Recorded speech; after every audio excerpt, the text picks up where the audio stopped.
creepier if they had a bell. Yeah, I want a bell, and I'll name it my Dingaling. Okay, no, Just like that's sleeping perfect. in your bed, and then all of a sudden you hear ting, ting, ting, ting, ting. And that's how you know that you're about to die. Beautiful. Ding, ding, ding. Honk, honk, honk. We just have to be worried if Honker starts talking about honking his dingaling. Grotus will ask him for advice. Oh, I've been training my flexibility for years. How did you do it? It all starts with oiling yourself every night with fresh wood sap. that checks out. Makes sense.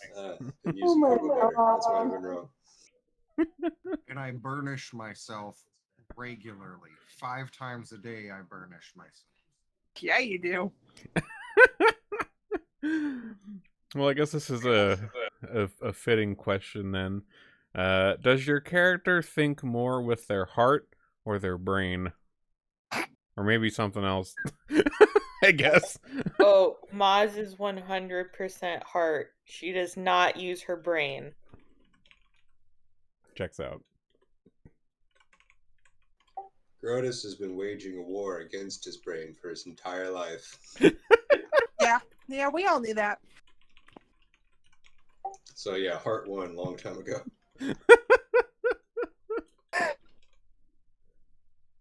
I'm literally wood, so I don't have either.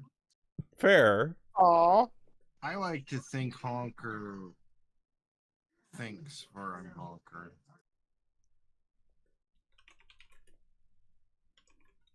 That's what I think with.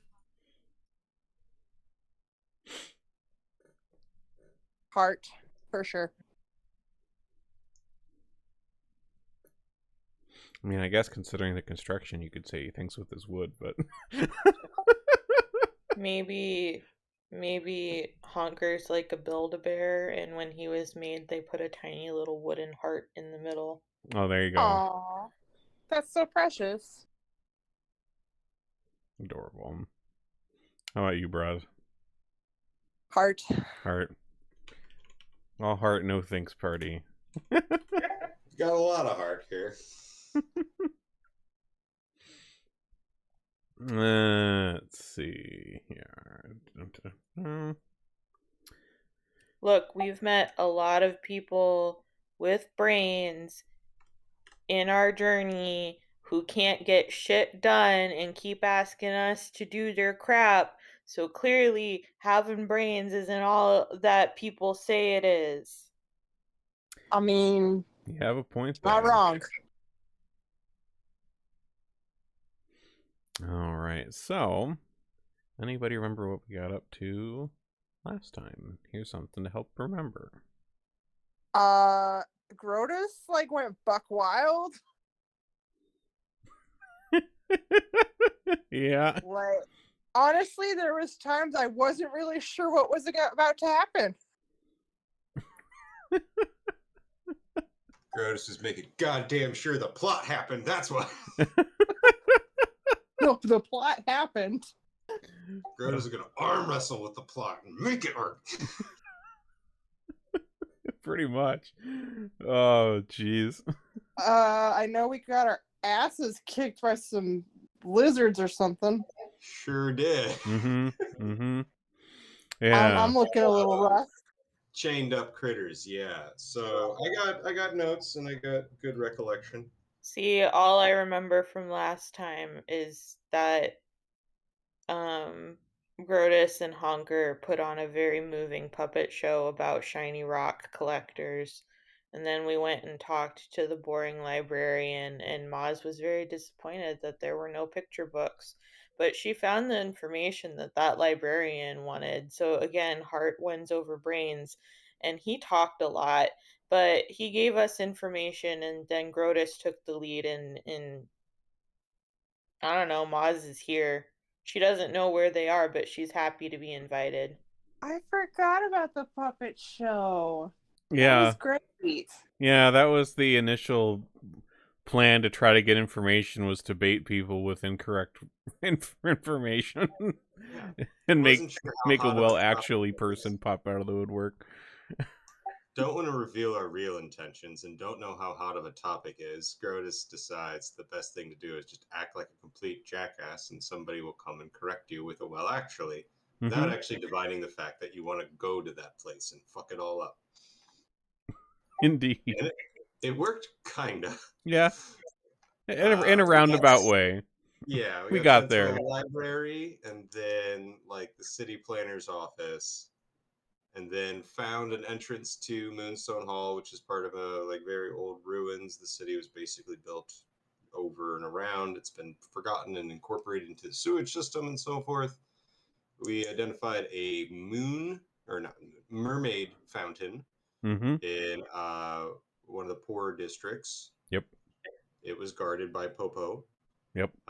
Grotus tried to put on like a ventriloquist deception to get the cops to chase a cart of donuts that had turned over.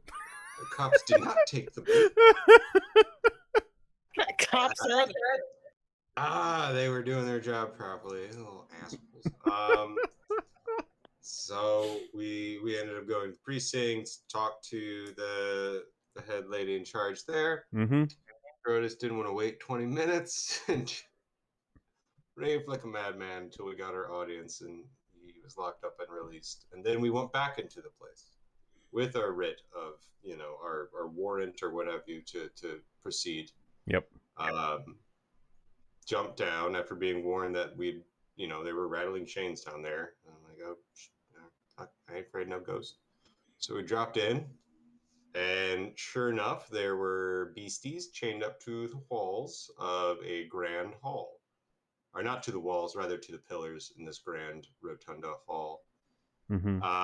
And we got into a big old fight and beat them down, but we got hurt bad in the process. And that's about where we wrapped up. Yeah. Basilisk's kind of nasty. Yeah.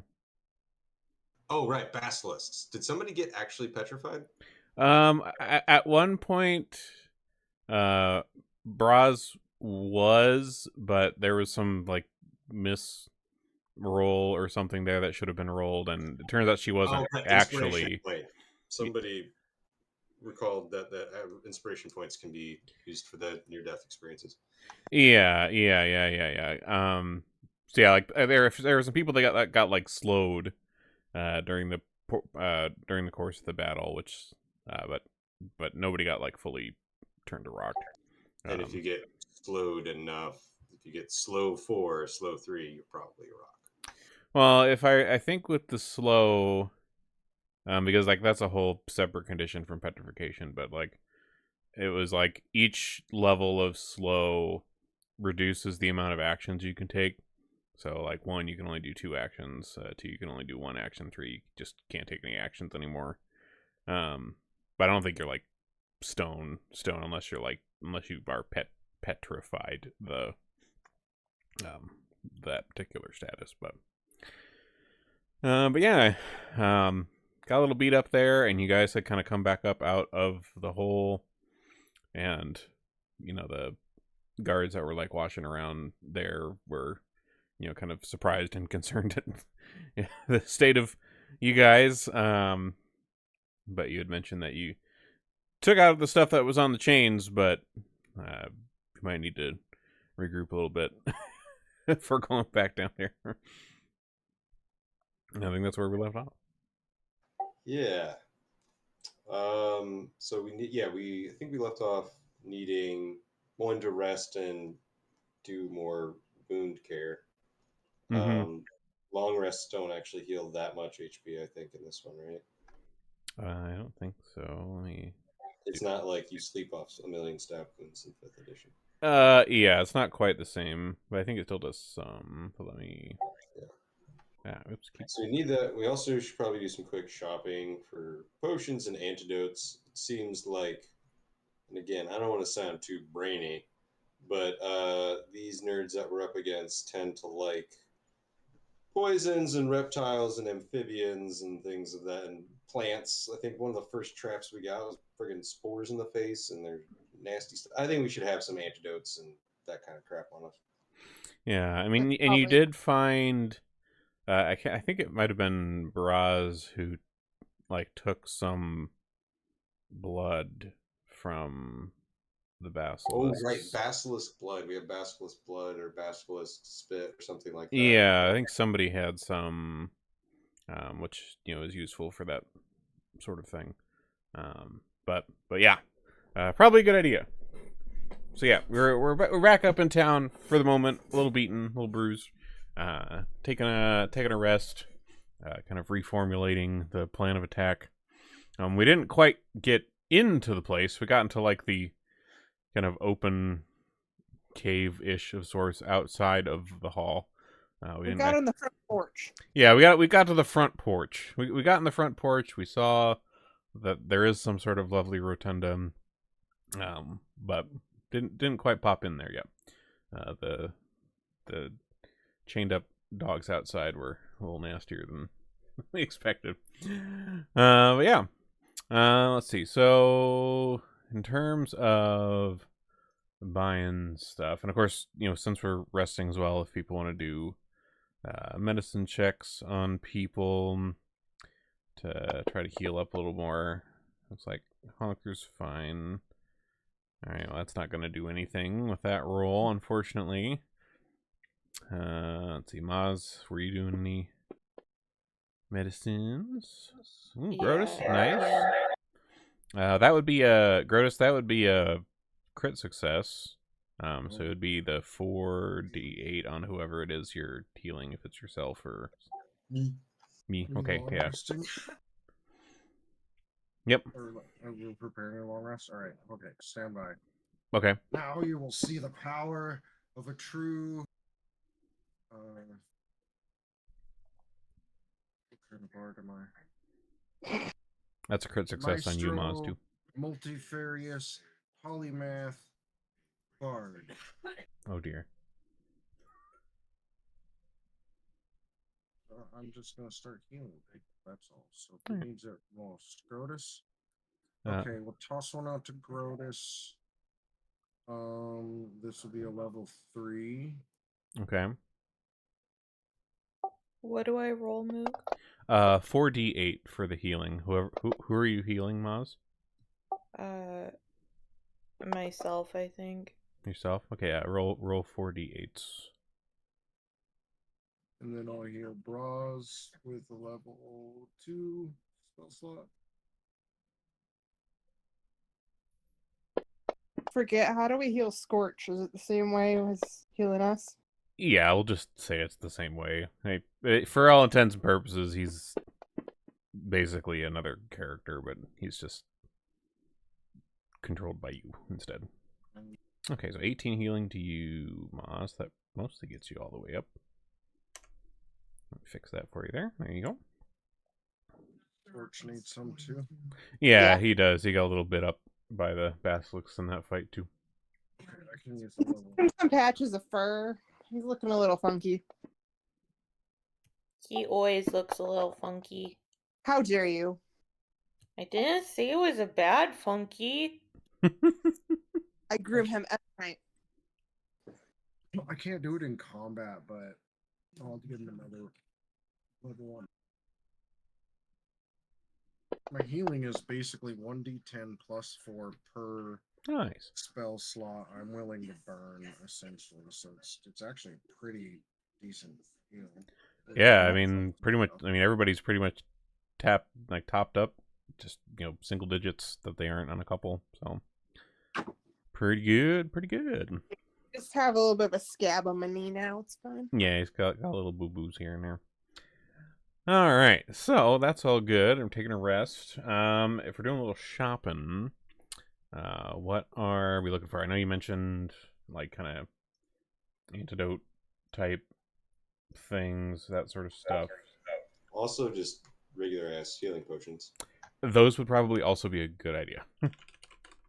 Let's see.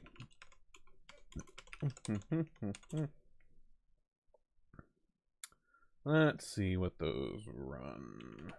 Oh, I just found in my inventory. I don't know when I got this, but I apparently have an elixir of rejuvenation.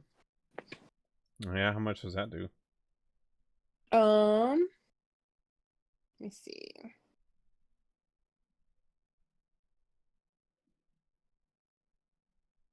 If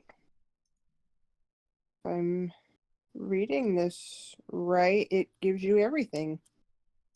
You Oh, drink just like a this, it restores your full heal? maximum hit points.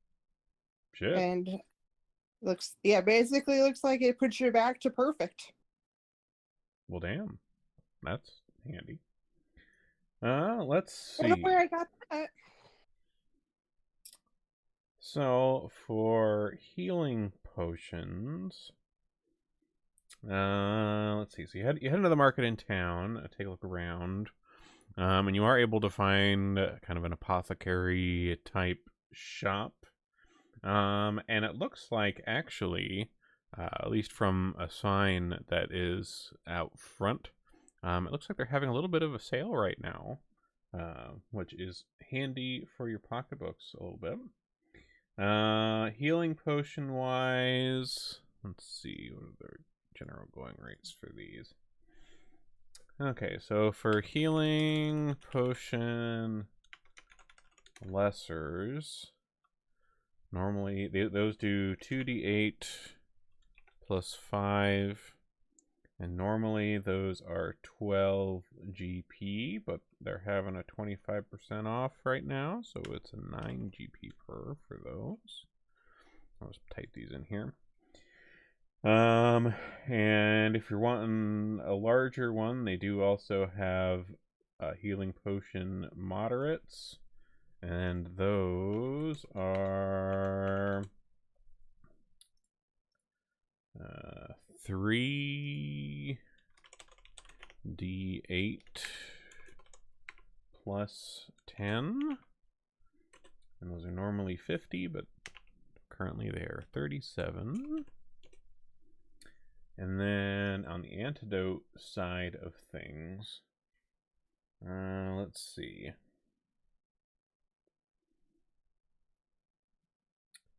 Looks like they have some lesser antidotes, which are, they give you a +2 bonus for fortitude saving throws against poisons for, looks like 6 hours.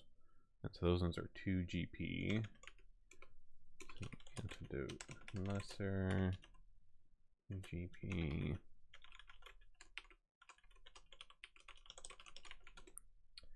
And let's see. Trying to think if there's anything else that would be.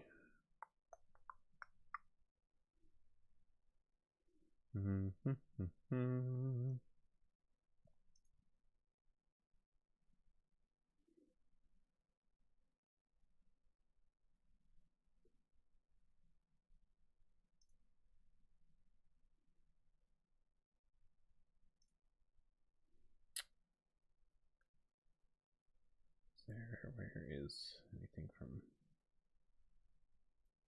Oh, I guess I would say if I know, I think it was what, Braz, you know, some alchemy or something, right? If I remember right. Yeah, I'm an alchemist. Duh, of course. So maybe just a little bit. Just a little. Nah, we're just chucking shit in a bowl, and sometimes it goes boom, and that's fun. That's science, right? I would say It's a hobby.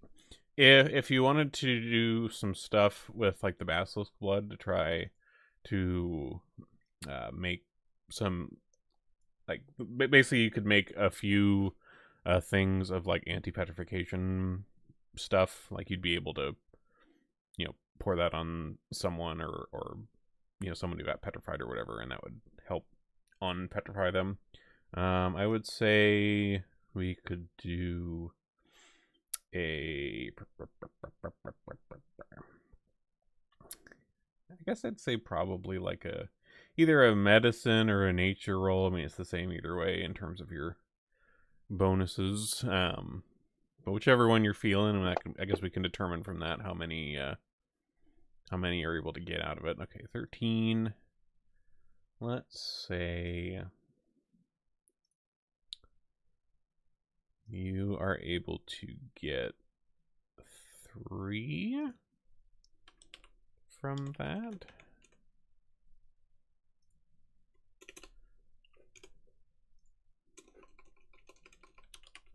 Let me see if there's an actually like an item in here for it. And when you get a chance as well, I have an unknown alchemy item in my inventory. How do I find out what that is? Oh, Did it say- let me see. Let me see what it is. I don't remember where I got that either. I do as well. You do as well. Okay. We could certainly go and try to get those identified. I mean, there's a number of places around here that could help with that. Where is it? Oh, there it is. Seems like we're getting in some deep shit here. We should probably have as many things at our disposal as possible. Okay. For identification purposes, you're able to head back over to that the monastery with the library. They would know that sort of stuff. For the one that's in your inventory, you're able to get that identified, and that is Cytilish oil, which is a thick substance distilled from the mind-robbing Cytilish fungus. It is... Oh, it looks like it does damage when thrown at stuff. They have to do a save. Well, I guess either thrown or like put onto a weapon or something.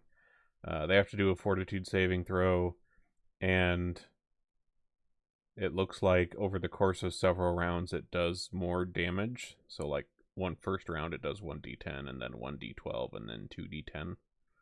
That's cool. So that's kind of nasty. Interesting. All right. I don't remember where we got that from. And let's see. Honker, you said you had something too. That was unidentified. Oh, I see it. Okay. Let's see. Identify. This is Bravo's Brew, a lesser version of it. It is a flask of foaming beer that grants courage. And for the next hour after drinking this, you gain an item bonus to will saves, which is greater when attempting will saves against fear. And the bonus on will saves is +1 in general, or +2 if it's against fear effects. Neat. I like it. Courage juice. Bravery brew. Bravery brew, indeed. Oh, that's a great name. All right, let's see. Anybody else got any unidentified things in their inventory that need to get looked at? I have a magical talisman. Magical talisman. Let's take a look.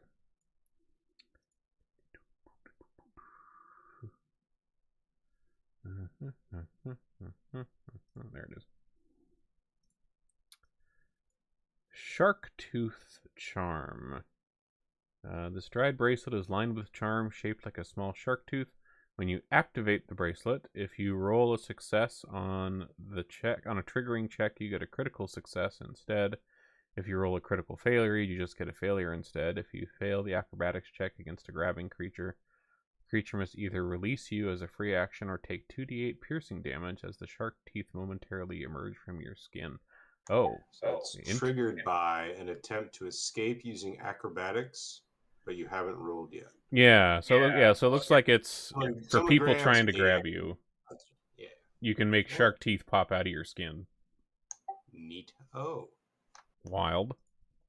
Equipping that. That is very gross. Yeah, that's pretty cool. Can I eat it and keep it forever?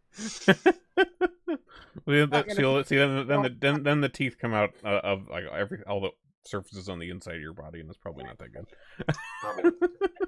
So for the lesser healing potions, you said were those discounted or were those the 12 gold? So the prices I put those in the chat. Okay. In there. And that is the discounted price. They're normally 12, but now they're 9. The big ones are normally 50, but now they're 37. The antidotes are 2 and help against poison fortitude throws. But yeah, we can pick up however many of those we need, and I can put those into inventories. Alrighty. And the whatever I did with the basilisk stuff, do I need to just create something or? Oh yeah, I oh yeah. I was yeah. in the middle looking at it. Let me check. Let's see. Yeah, I think I distracted you. Let's see. Let me see if there's just like an item already. There's nothing for basilisk. About blood. No. Petri. What is that? Okay, so I'm gonna buy 7 of those healing potions. Of the lessers? Yeah, that's gonna take all my platinum Okay. and most of my GP. Alright. Let's see. Healing potion. Lesser. Put those in your...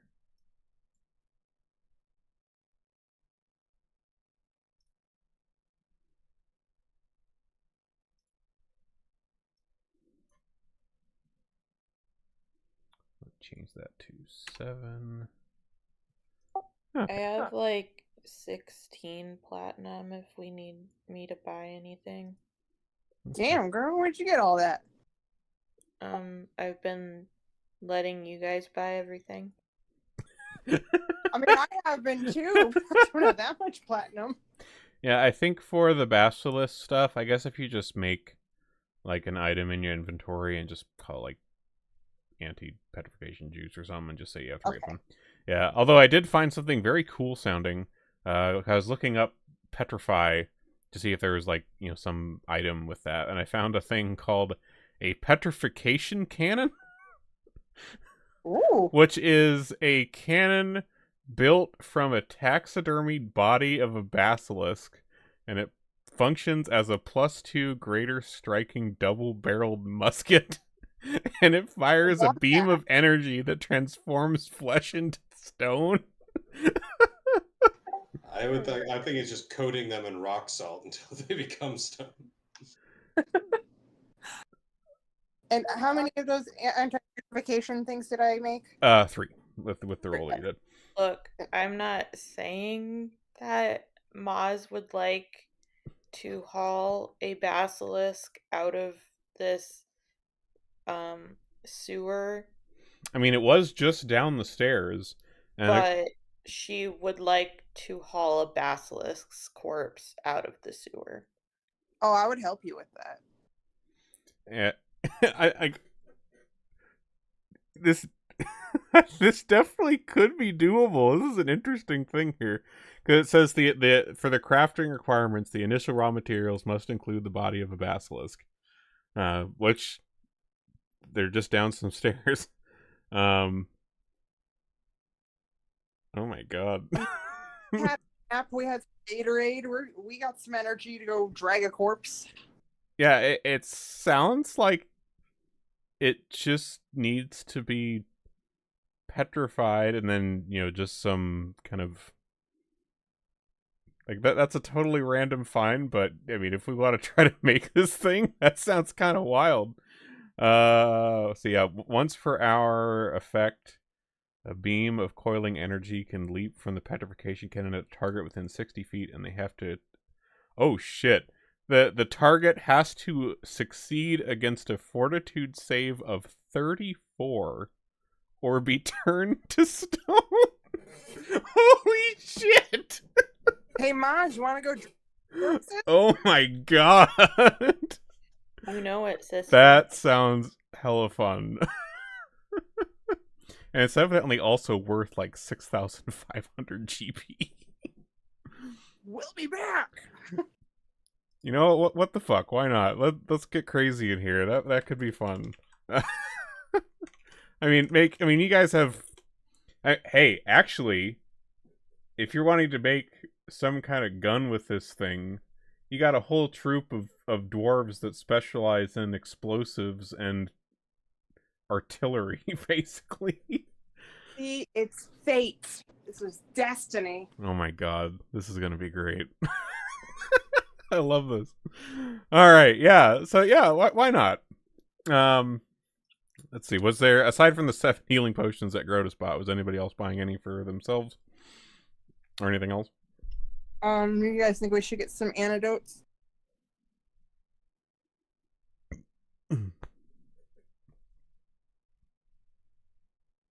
It wouldn't hurt. I'll take 3 of those. Yeah, I mean, they're pretty cheap. They're only like 2 GP each, so. Let me throw a couple of those. Yeah, I can buy like 4 antidotes and like 4 of the lesser healing potions. Okay. I thought I added that into the inventory. Where'd it go? That sounds like a smoke stick. Still oil. Where'd it go? Let me try adding that again. Antidote. There it is. Okay. 3 and there, and then Maz getting 4 of those. And you said what on the healing potions? 4. Okay. Throw those in there.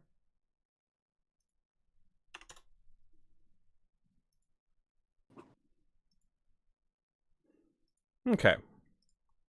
All right, so we got a little geared up there with those. And you know, during the course of all this, you guys swing back by the mermaid fountain hole. You know, the guards are still there guarding the place, but they know you have a route of passage from Andira and let you back in there. And you know, one of them kind of calls after you as you guys head down. Be careful down there. And much to his surprise, you guys come up shortly thereafter, dragging the corpses of these basilisks after you, much to their surprise. And, you know, seeing you pull these out of this hole, they're like, those are the things that chewed you up last time?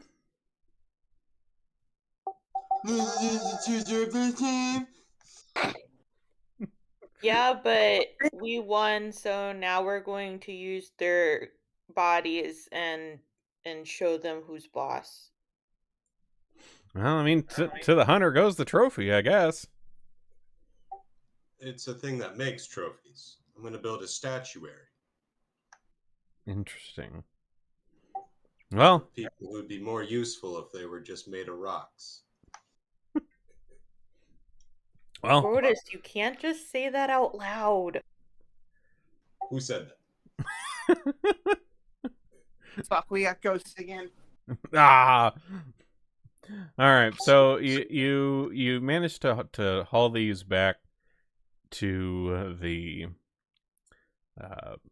circus here, and I would say, let's see.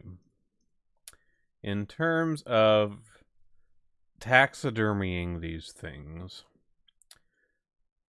I'm gonna say probably a survival check for that, because that just seems like some sort of thing that you'd do as some hunter in the wilderness. So whoever wants to do survival check, and if people want to help with that, feel free. On taxidermying these. Make a check. Okay. I can try to help. Okay. That was the wrong one. Hold on. Damn, it's so good though. God damn it. Well, it's okay. You have a little help. Let's see. Not so much from Braz. Fugrotis helped a bit, and I don't know if Hunker, if you're helping at all.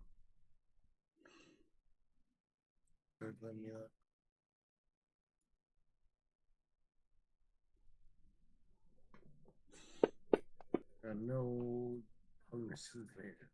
All right.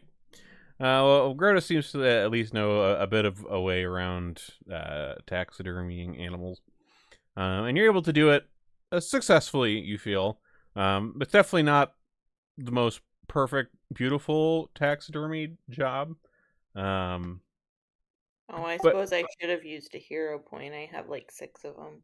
oh. I mean, you can if you want. Like it worked. Like you passed, so it's not like it's not like you I failed. love the fact we did it, but we only did it okay. Yeah, it's one of those. It's one of those taxidermy pieces. You know the ones. Yeah. it looks like it's Derpy? an animal. It was an animal once. But you feel like it will function for its purpose. And if we're wanting to craft this thing into this just random wild item I found in the book, uh, I'd say if we want to, let's see.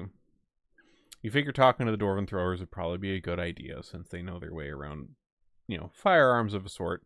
I mean, it is a cannon, so, and they know cannons, right? So it's not going to be that different, right? I mean, that's how Maz's logic brain works, so. Yeah. All right. So you take these taxidermied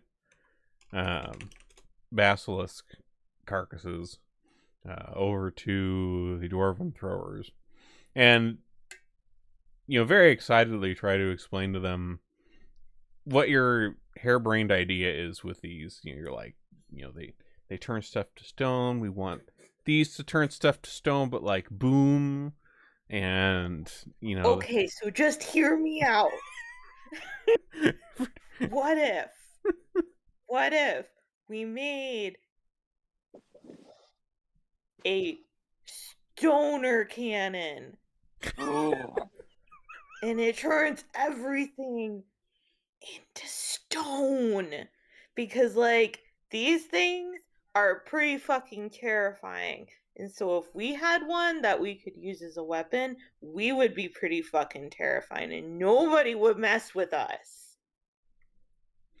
So the Dwarven Throwers, they're mute, but they have their own way of kind of signing and speaking, and they seem pretty excited about this, both for the weapon aspect and also because they think that sounds really hilarious as a potential addition to their act.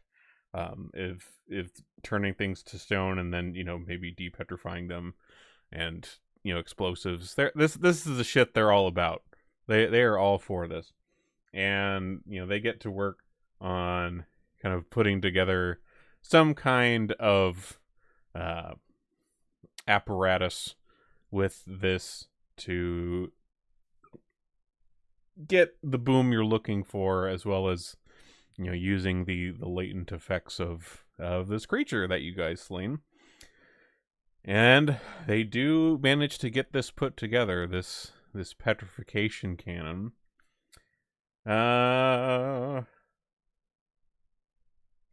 Who wants to have this?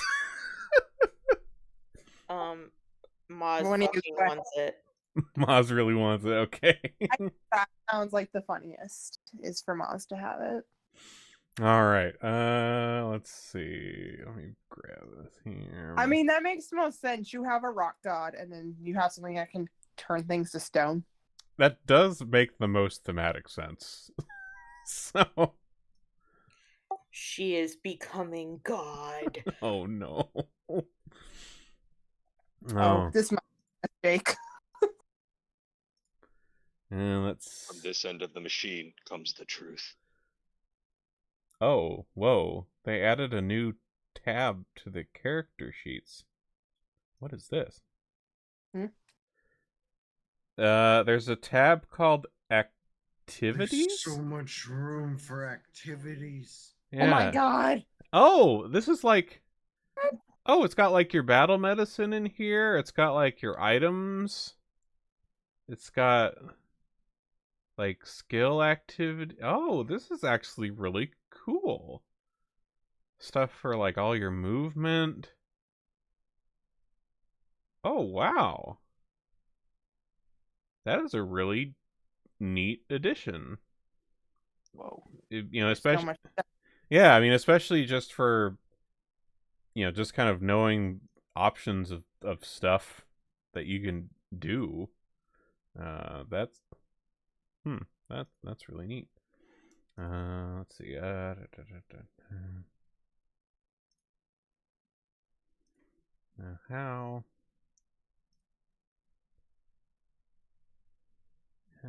do we get that to?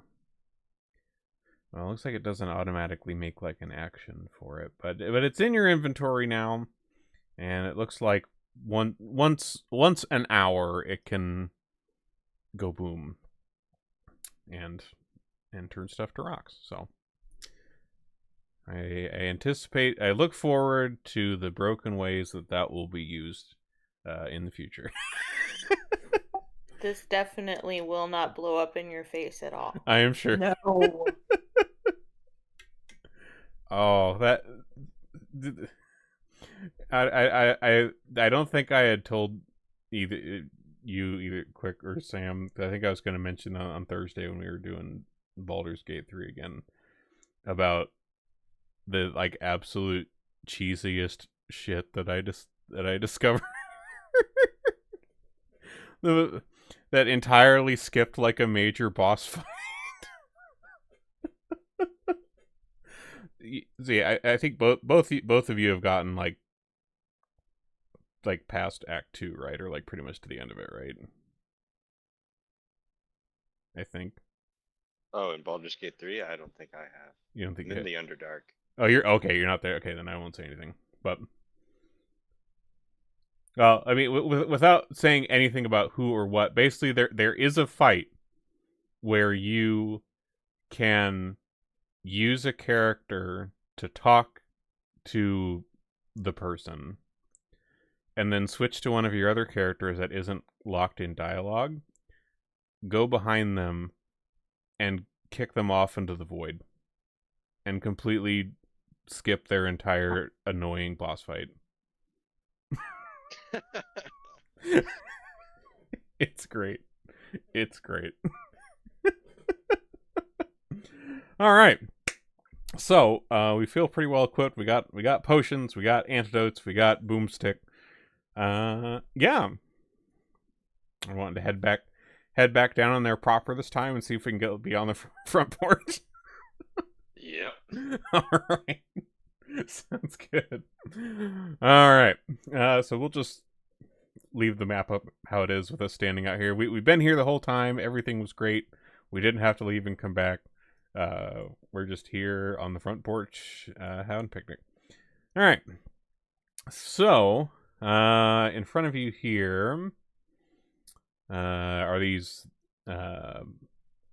ebony doors of this seemingly like rounded entrance structure here. And there's also these very large, kind of ornate stained glass windows on either side that you can see as well, that go around the curves of this structure. And most of them, most of them seem to depict various things. You might get a better view from the inside side of them, especially with like a little bit of light. But they seem to be depicting various scenes, but you're not quite sure.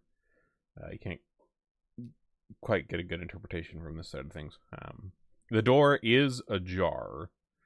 It's been ajar the whole time. It was ajar when you guys first came down here. And there is a bit of a residue on the door, on the open one. And you recognize... Well, actually, roll a nature check. We'll see if you recognize the residue.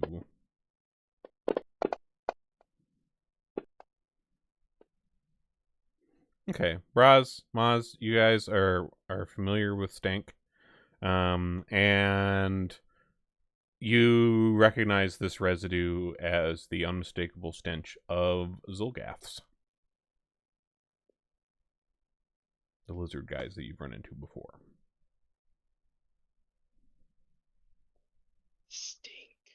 Stinky. Grotus is kind of slinking up like he's gonna peek around this southern pillar here. Okay. Right. So around here, I mean, it's just another kind of rounded edge of this entrance rotunda, it looks like, from what you can see through the broken stained glass windows, all along the edge here. You see what looks like, you see some sort of artwork on the floor in there. You can't quite get the full picture from where you're at, but yeah. I'm gonna signal to the small folk that we should probably sneak in this way. All right, sneaking in through the window.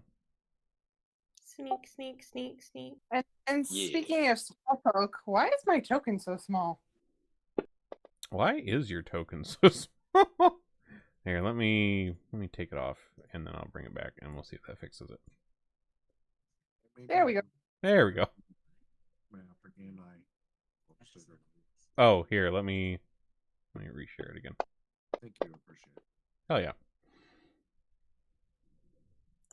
All right. So you guys kind of slink in through these broken windows here without any trouble at all, it looks like. Pretty stealthily. So once you guys pop through here, so this chamber's domed ceiling rises about 20 feet or so above you, it looks like. And these stained glass windows, you know, one of which that you came through that was broken, and these other ones that are around here, they seem to portray a radiant-looking humanoid figure who is raising islands from the sea. And if anyone wants to roll a religion check, wait, they do have religion checks on this one, right? Yeah, they do. Okay. If anyone wants to roll a religion check to see if they recognize what that is at all.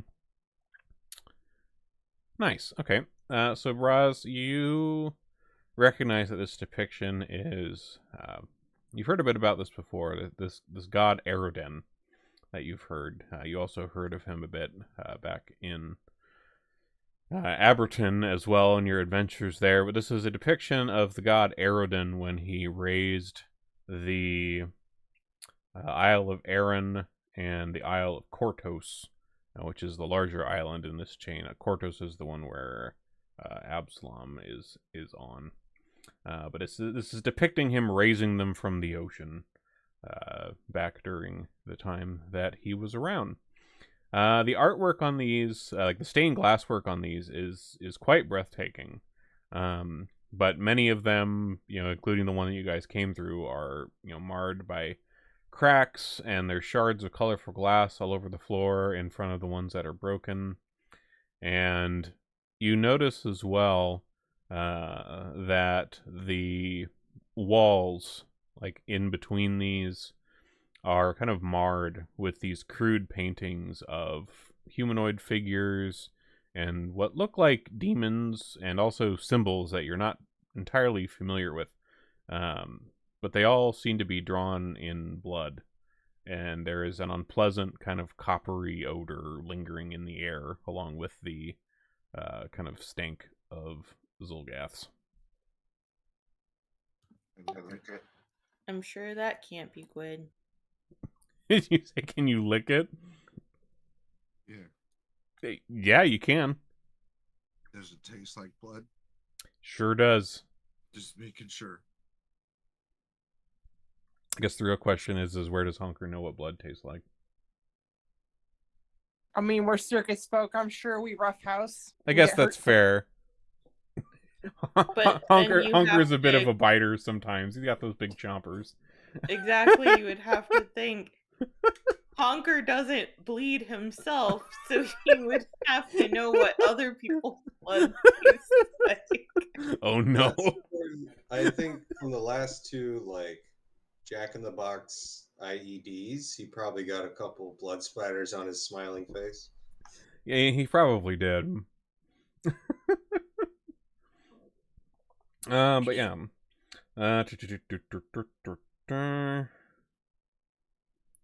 Let's see. Actually, who? Okay, that's right. Okay, we have those religion checks. Oh wait, it doesn't look like Maz and Honker, like if you wanted to roll a religion check, just to see if anybody recognized the other symbols that are around it all.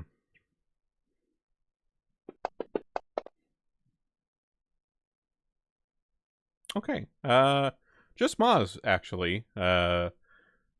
You recognize you recognize some of these symbols, and you feel like you remember seeing them when you were at the ziggurat of sorts, the tower,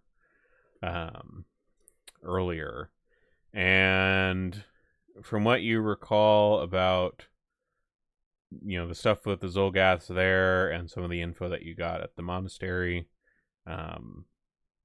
these symbols drawn in blood are invocations to the god that these Zolgaths worship, which, how Maz remembers this name, I'm not sure, but the name of their god is Zevgavizeb, who is their reptilian demon lord, that Maz knows for some reason.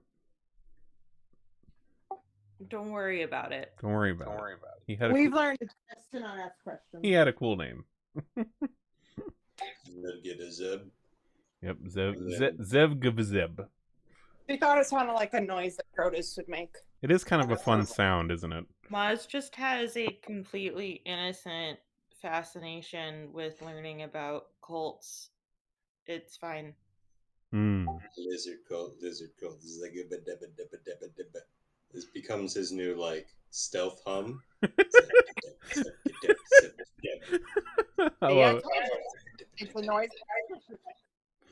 But off of this, so you have, like, on the floor there is also a large kind of relief with the tiling on the floor, the symbol of Aerodin as well. There is a door to the east end of this. There's a couple of pillars, and the wall kind of curves a bit inwards, and there's a door in the middle of those. And then there is also a room to the south, where Grotus is at right now, that has looks like some kind of pool. And then there is a hallway to the north as well. Grotus, if you're looking down at that pool there.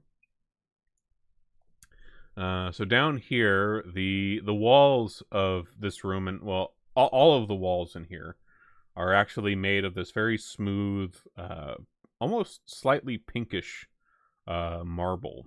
It's quite beautiful. And this pool in the corner here is filled with what looks like a purplish sludge. There is a golden statue in the middle of the pool with a symbol of a winged eye, a symbol of Aerodin, and it's dripping dark tears from its corners into the substance below. There are faded mosaics all over the walls in here, and they have all been greatly disfigured, with ghastly illustrations painted with smeared blood. Oh, and there's actually a nice picture of this. Yeah. Don't touch it, you'll get. Defiled temple, crying real tears. Indeed. Let's see. Don't touch that, Grotus. It's sad. Don't touch that, Hawker. Back up.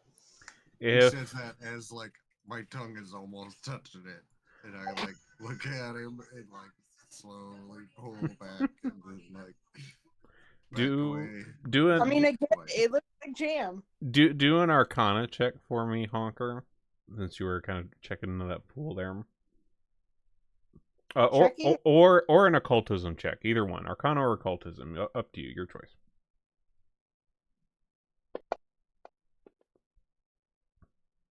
Okay. So you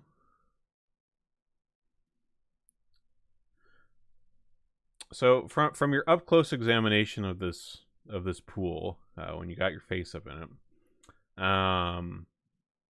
you realize that this pool is carved out of moonstone, which is a rare type of rock that is rumored to have magical properties. And you also realize with your occultism check here that the fluid in this pool is most definitely tainted.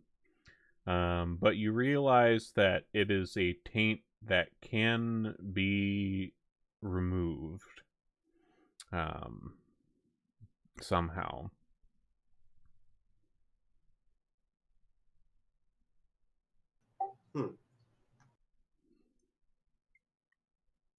Scott Aridin, he made islands pop out of the water.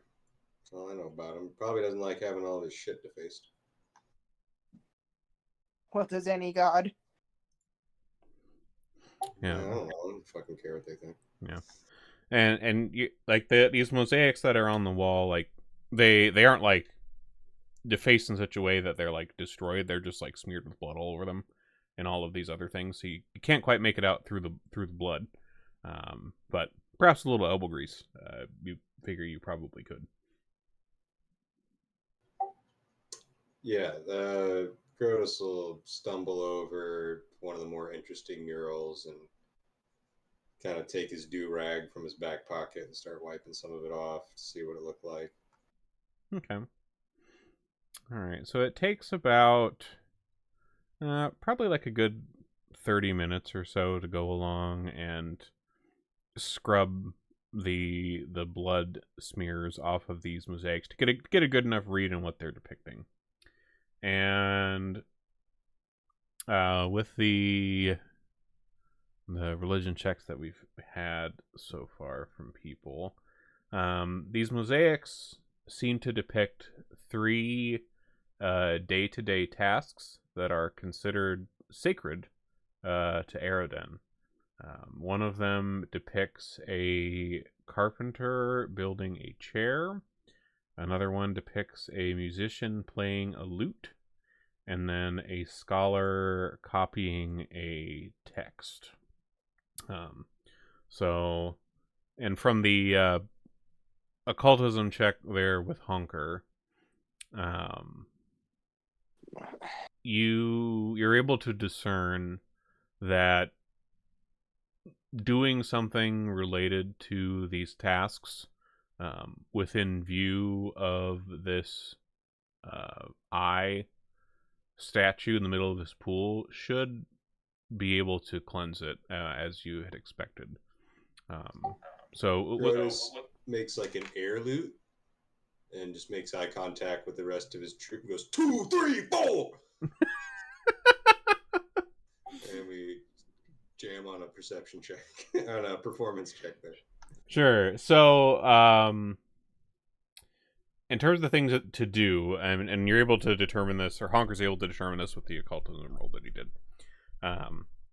So for the one depicting a chair, any sort of crafting, so either crafting an item or repairing any item, or using a spell to repair a broken item, some act of creation in that way, or if you think up some act of creation that's not one of those things, I will take it into consideration for that one. And then for the second one, with the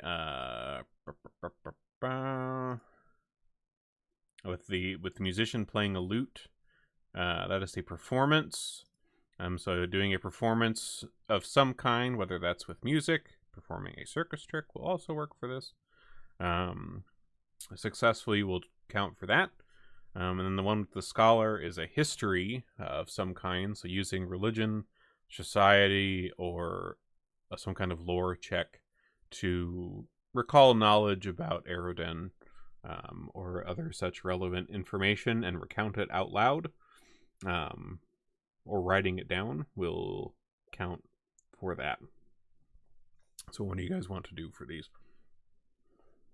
Well, Grotus is already like air looting and doing Scatman in front of the first one. He doesn't actually bring an instrument with him, but he's just full energy stage presence. All right, go ahead and roll a performance check for this.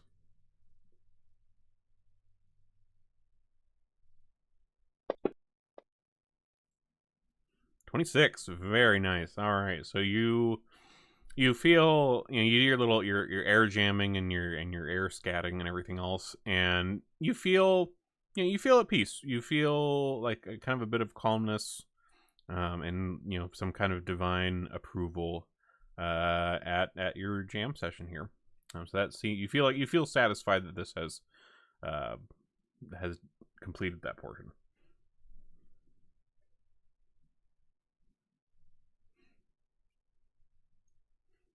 All right, how about creation or history? I can do a lore check. Sure.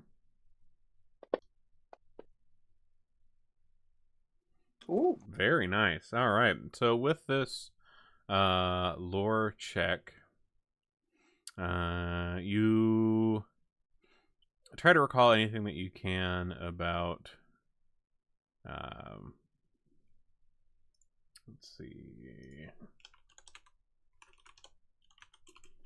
about Aroden here. Let's see what you remember.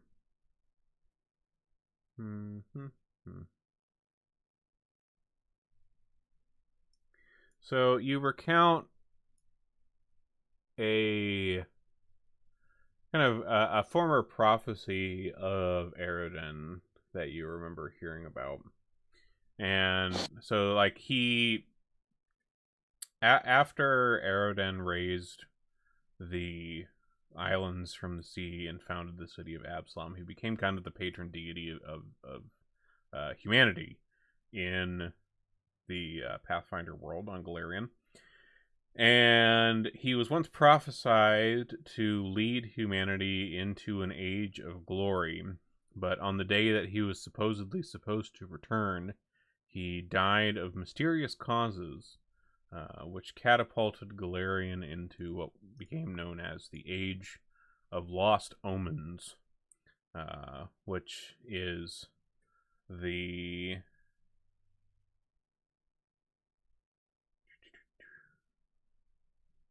Oh, which is the age that we are in right now, actually. But it is an age of turmoil and confusion that pervades to this day across Galarian since the death of the god Aroden. So you recount this tale and you feel at peace. You feel like a little bit of sadness at this as well, but you feel that you've successfully pleased what this altar required. All right, how about creation?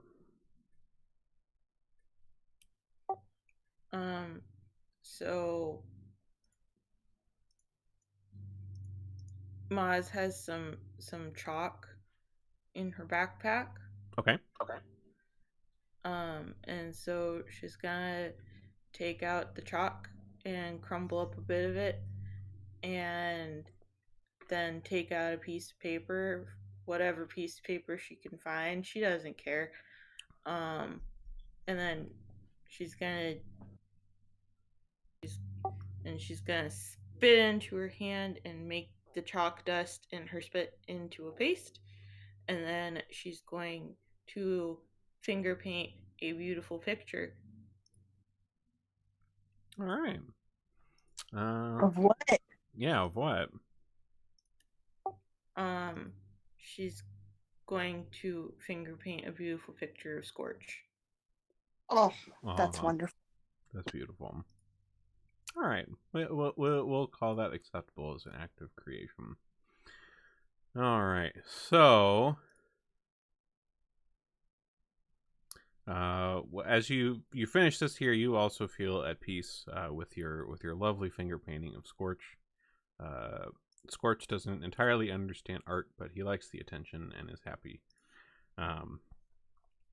But upon completing this, the pool's water begins running clear, and you can kind of feel like an aura of magic about it.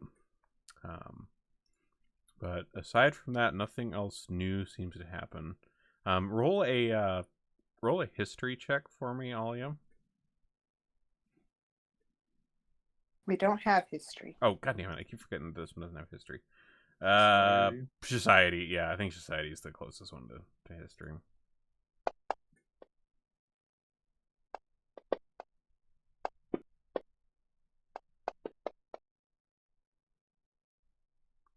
All right, so Honker, you had your cultism role earlier about these, and then this role now with the society is you recall hearing at some point, in just talking about Moonstone Hall or looking up stuff about Moonstone Hall in the process of getting to this point, that there were multiple of these pools, in the hall, and you figure perhaps if all of them are cleansed, that would probably be good.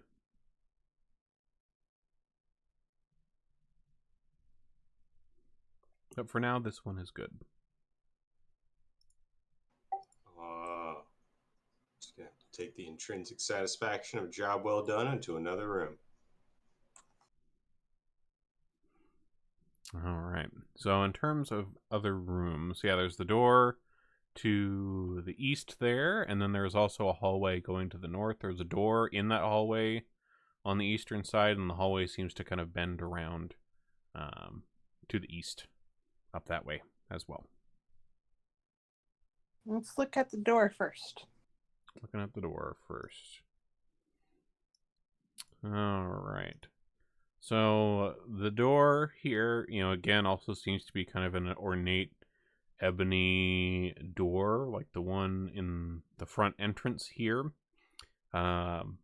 Given the kind of religious aspects of this place, and other religious places that you've been before, and other religious structures that you've been to, you assume probably like some kind of main hall is likely this way.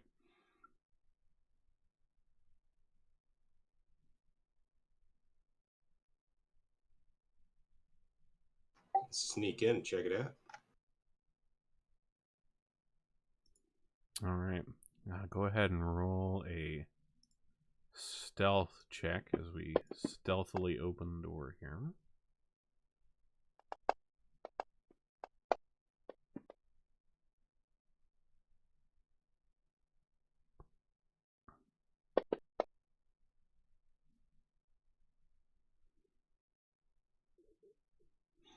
All right. So, you guys kind of slowly push open this door. And in here, you find, let me open that. You find that there are rows of splintered wooden pews that kind of face towards an oval marbled dais on the eastern end of this room. There are these wide marble steps that lead up to the dais, and a polished wooden pulpit stands at the center. There's a glorious fresco carved into the curved wall behind the dais, depicting Aroden engaging in a variety of tasks, including battling an imperious necromancer, another depiction of him raising a pair of islands from the sea, and then standing atop a mountain with his hands outstretched, wreathed in blue flames. And in addition to this, there are also rather hideous images that seem to be scrawled in what looks like more blood across this fresco that seem to tell a very vastly different story. They depict a reptilian humanoid climbing a tunnel from the depths to the surface in one scene. In the next, it depicts this reptilian humanoid reaching out to snatch an orb from a tower that is drawn on one of the islands in the Aroden fresco, and then crushing the orb in his fist. The image, this depiction of him going into like a tower and crushing an orb, repeats 4 times over across this kind of crude drawing, each with slightly different looking towers. and there is a final scene of dead trees and skulls painted around the scene of the mountain.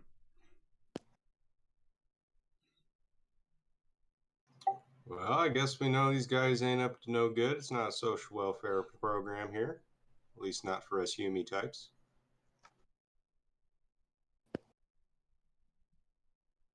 Indeed. I don't know. You guys are the green ones. Do we think we should join up with the reptiles, or Just because we're green doesn't mean that we're reptiles.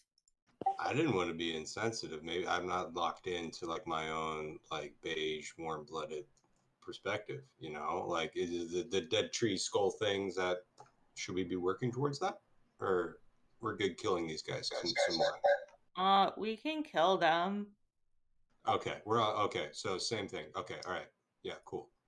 Let's find the rest of these guys and fuck them up before they kill everything.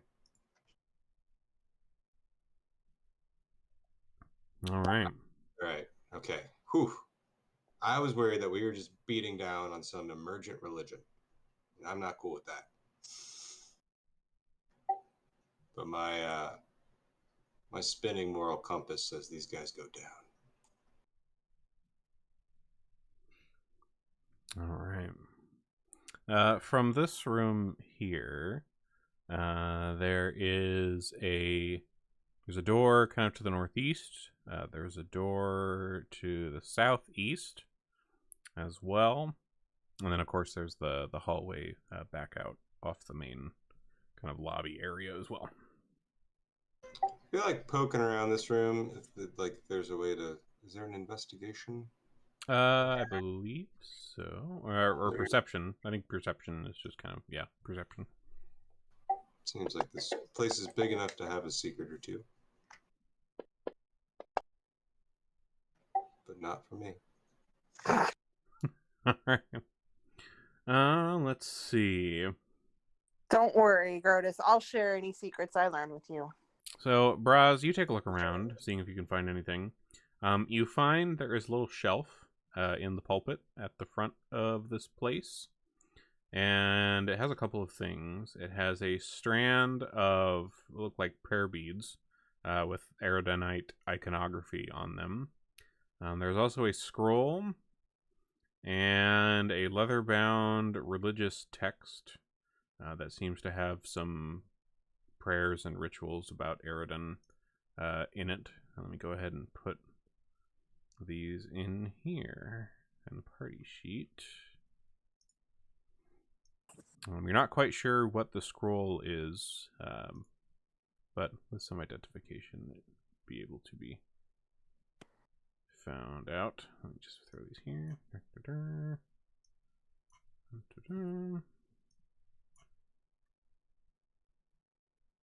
Okay, those are all in the party sheet.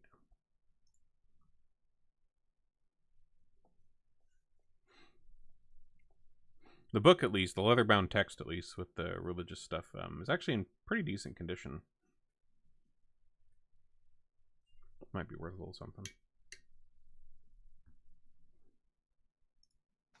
Okay. Can you check out the southeast room next? Sure can. All right. Oop. Let me open that door back up. There we go. All right. So you open the door down here to the southeast, and the marble walls of this hall. Okay, it looks like it goes forward a little bit and then kind of bends around a corner. The walls of this hall are smeared with blood, much as a lot of this place seems to be. And there is a thin kind of greenish haze in the air that gives off a smell of sodden leaves and decay. I'm gonna keep sneaking in. Okay. Let me get Miles up in here.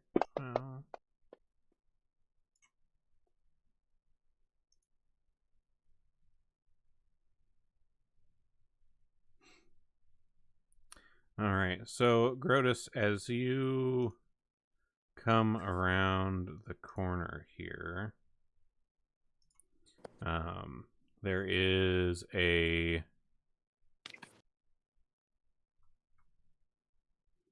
you hear kind of a strange noise as you go around the corner of like this hallway, and suddenly there is kind of a whooshing sound, and this smell of sodden leaves and decay intensifies, and suddenly you see a creature that seems to be being summoned from some sort of ward, it seems, that you have triggered between you and Braz.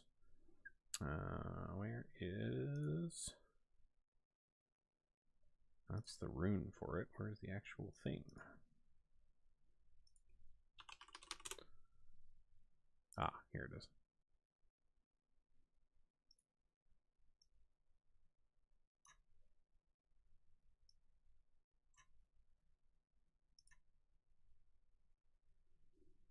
There we go.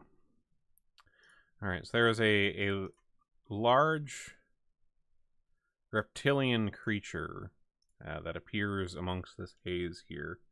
It looks like this. Rather unpleasant looking thing. Good bits. Indeed. But as it appears, it is immediately hostile to you and goes and moves to attack. Rude. Yeah, everybody go ahead and roll up initiative.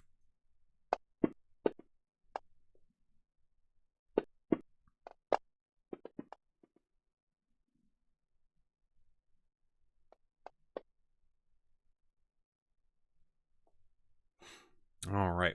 Well, we have everybody in the initiative order. We are right about at half time, so we're going to go ahead and take our little break here real quick before we get into this. Just wanted to get the initiative out of the way. So let's go ahead, get whatever sips you need, go to the restroom, whatever. We'll come back at basically 8:30 Central and continue with this little encounter here. So we'll see you back then.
It's selected. Wrong thing.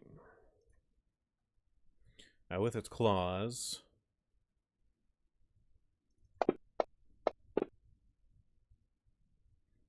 Crit miss on the first go.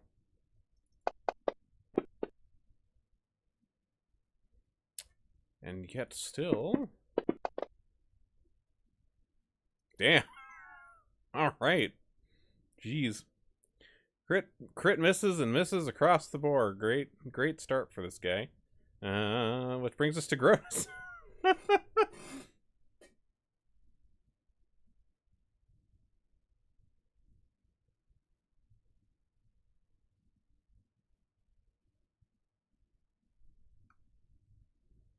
me decrease its token size a little bit so you can actually see yourself.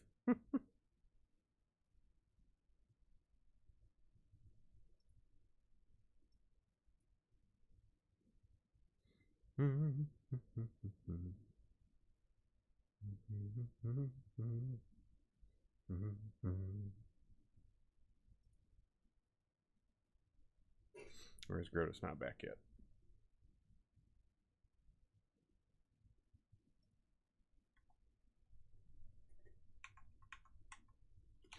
Sounds like Grotus may not be back yet. In which case, we'll hold Grotus's turn there for the moment. And we'll go to Braz. All right. I guess I'll just play whack-a-mole with my club. All right. That is a hit. All right. Bit of damage coming out with that. Fortunately, you missed the second swing. And, ooh, a hit. The third one, though. Nice. Very nice. Kicking off with a little bit of damage into this guy. All right, that's my turn. All right. Brings us to Honker.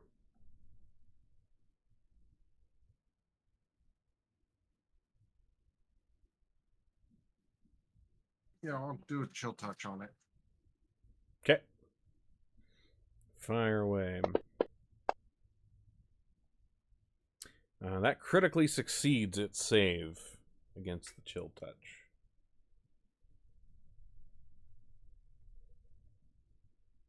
I'm guessing that does nothing in that case. I'm sorry, did I miss my turn? Your turn is in hold. We'll have you go right after Honker here. That's my turn. All right, nice. That still does a bit of damage. Okay, we'll hop back up to Grotus. He tried to take a few swipes at you, but critical missed a couple times. So. Oh, good. You already stepped close to me. Don't have to use an action for that. Oh yeah, he's like right behind you. Gonna go into stumbling stance in the first action. Next action, be to faint. Okay.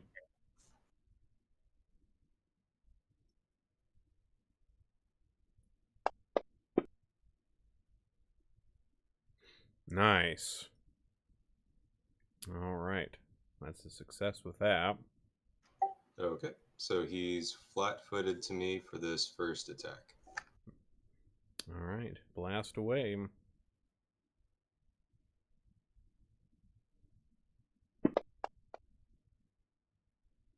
Whew. Probably if I targeted him, but I'll put that on the damage if that hit. Yeah, I'll go ahead and manually put that in here. So yeah.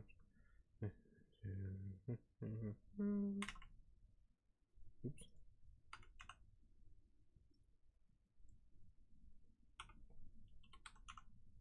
Boom. There we go. All right.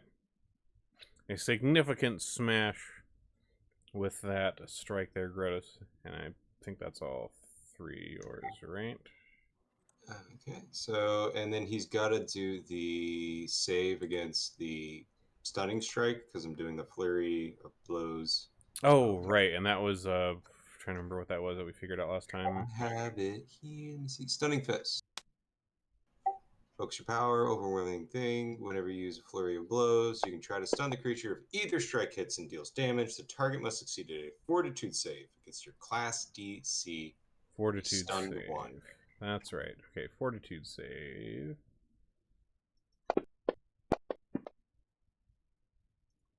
It rolled a 33, which I assume would pass. Yeah, I think that'll do it. So he's not stunned, but he will take this damage. Cool. All right, go ahead and roll that up. Is that additional damage to the 21? Or is... Oh, that is an additional damage. Okay. Nice! Ooh, that was a good roll. And plus, it should be +1 to that because he was flat-footed for it. +1 to the damage? Yeah. Nice, alright. Second attack. Oof. And Okay, that was my turn. Alright, okay. Hopping back down to Maz.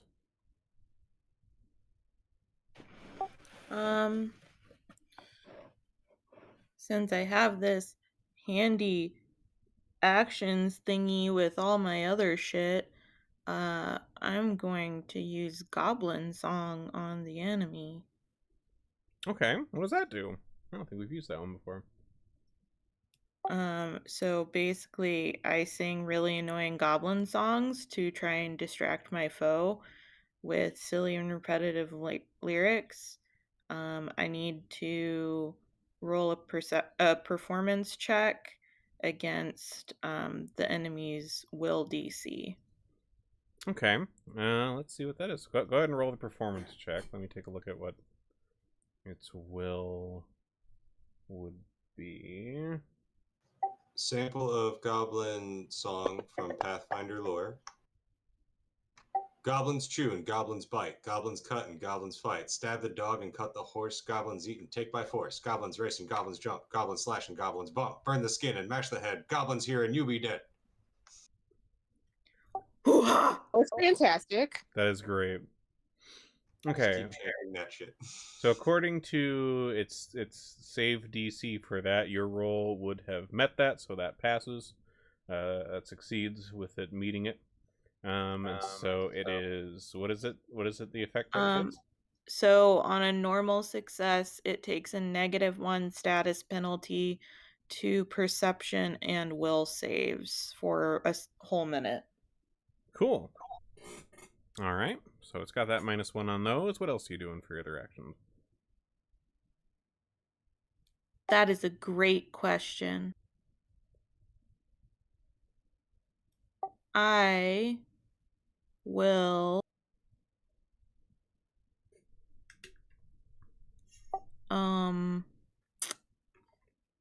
I will use my my ranged hoop on it. All right. Toss away.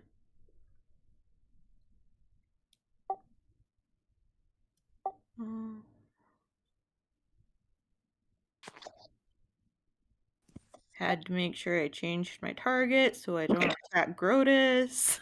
I'm sure Curtis That would would be appreciate. bad. He's just doing ad libs to your Goblin Trap song. Oof. All right. A miss on that roll. You do still have one action, so if you want to attack again, you can for your last action. Oh, it might be because I'm also like, I never moved my character. Well, I mean, you are able to do that with ranged as well. Like the hoops are also ranged. Oh.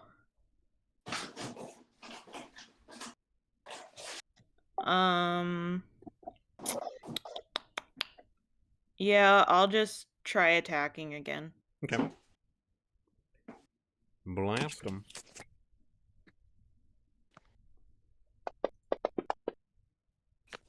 Oof, critical miss again. No dice. I was just really into my goblin songs. Well, More Goblin Song lyrics. conveniently for you, Maz, you are at the top of the turn order in the next round, so you get to go do some more stuff. Chase the baby, catch the pup, bonk the head to shut it up, bones be cracked, flesh be stewed, we be goblins, you be food. More lyrics from Paizo himself. That's so good. I love that. All right, moving into the room. Yeah. Okay, so I'm gonna try my hoopie again. Okay.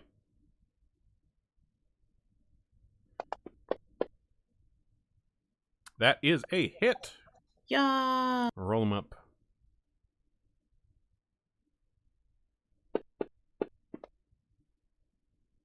All right. Respectable bit of damage here. You still got one more action. I have to read this really quick. Hmm. Okay, good. This doesn't have an AoE. I'm gonna use Acid Splash on it. Sure.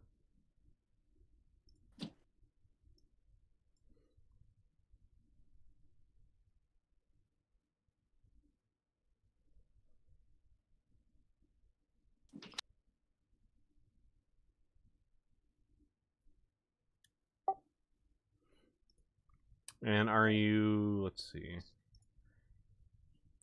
Are you casting that just as a first level or as a It's just a cantrip.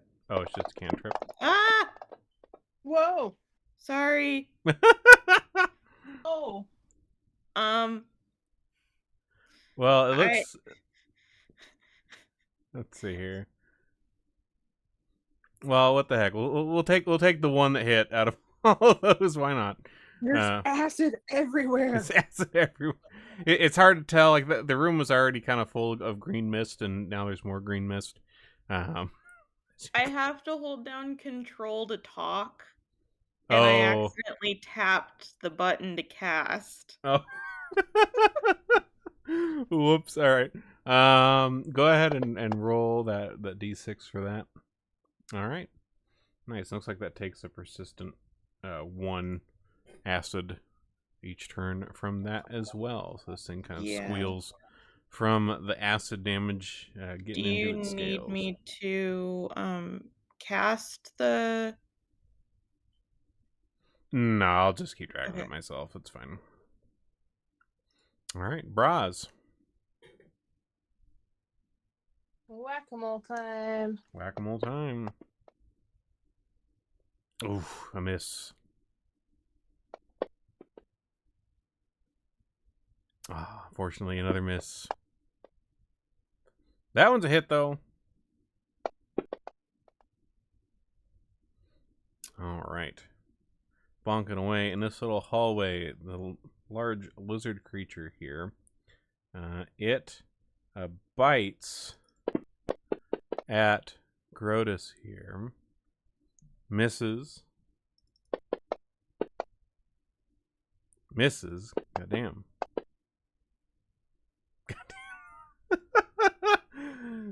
Jeez. Grotus. After that display, thou art unworthy of my rage. Clearly. He was hoping to get hit because it would start him off flat-footed. Yeah, right. Your job. I'm doing my part of the fight. So he's gonna do a deception now. Okay.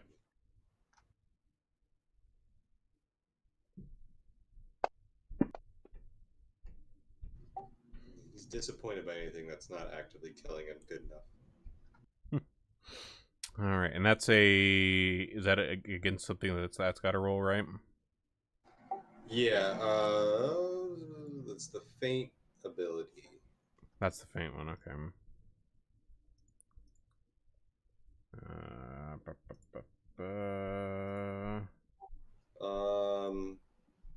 Attempt a deception check against the opponent's perception DC. Perception DC, that's right, okay. Let's see, perception, wisdom. All right, that passes. Okay, so he is flat-footed. Okay.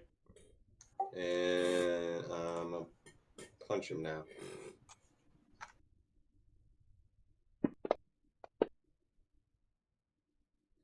Nice. Adding the damage modifier.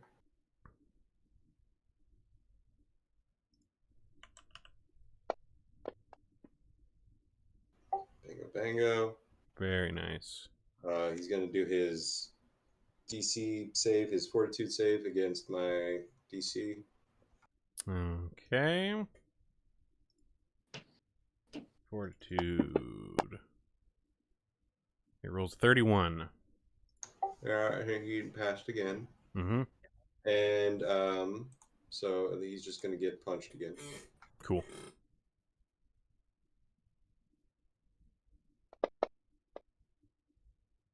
Not as hard that time. Not really effectively. Indeed. So it was 2 actions. I'll take a third swing at him. Okay. Oh. Darn. All right, Honker.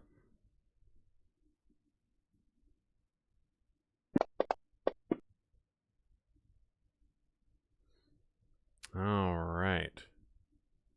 It succeeds on its fortitude save there, but still takes a decent chunk of damage from your chill touch there. This thing's not looking too good from wherever it got summoned from. I mean, to be fair, it didn't look good to begin with. It was pretty ugly. You're not wrong there. All right. And if I remember right, that takes it all.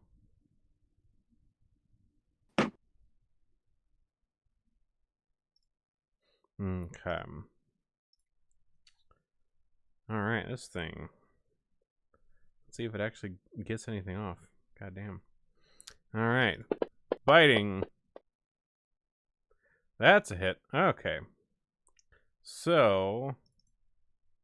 Oh, come on. All right. So, Grotus, this thing bites into you with its jaws. And it deals a pretty hefty chunk of damage here. And you also feel one of its teeth break off in your arm. And you have this large tooth protruding from your forearm here, and it burns. It's got a burn. It's got a sting to it. Let's see what are the details on that.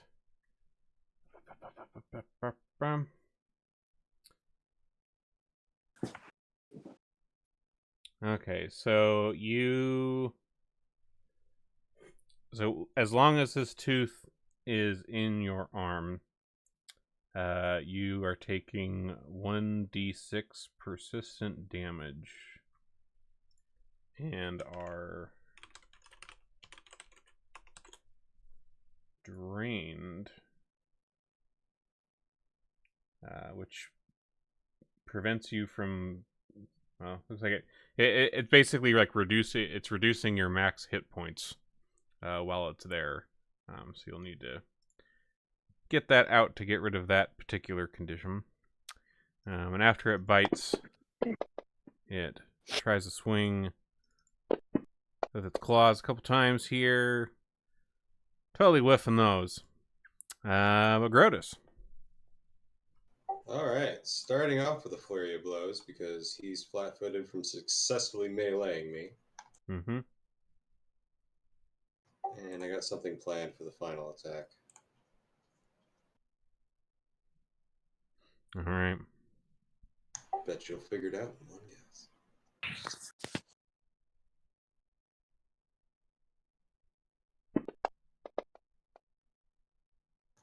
Ooh. Bugger. Next one.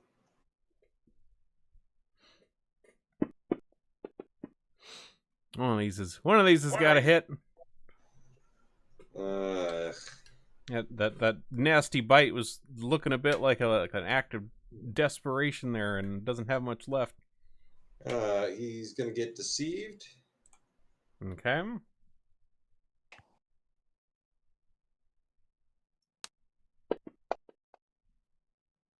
That would pass. And now he's flat-footed against my last desperate swing. All right.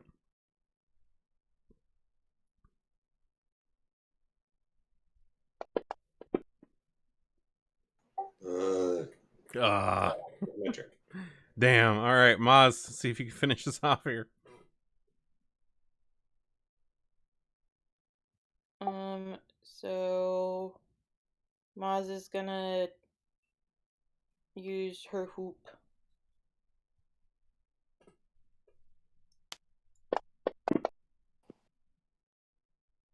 Although, I'll probably do melee. Oh, I forgot to roll the 1d6 for the tooth there. Let's see. 3. Okay, let me put that on Grotus. 3 damage from the tooth stuff. All right. Yeah, go ahead and do your smacking.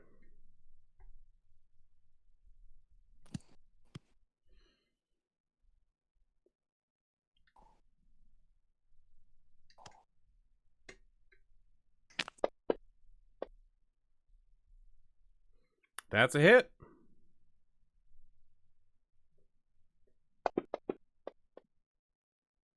Very nice. All right, that was the bit we needed, and this creature dies. That is a big splat. Holy moly. And is banished back to wherever the hell it was summoned from. But Gerda still has this tooth lodged in his arm, and it's not looking too good. Gonna yank it out and try to medicine check myself. Okay, so you're going to, well, to yank it out properly, it will need a medicine check to be done. So let's see. That is not enough. I'll help him. Okay.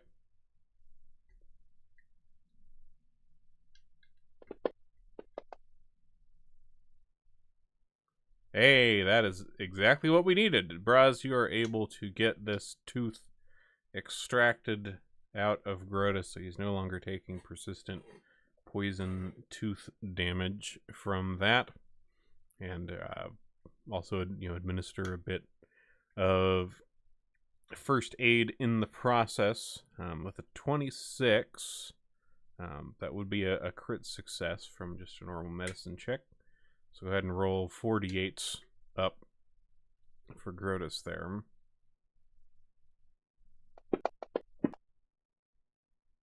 $18, very nice. All right. Let's go ahead and put your wound deck down to 5.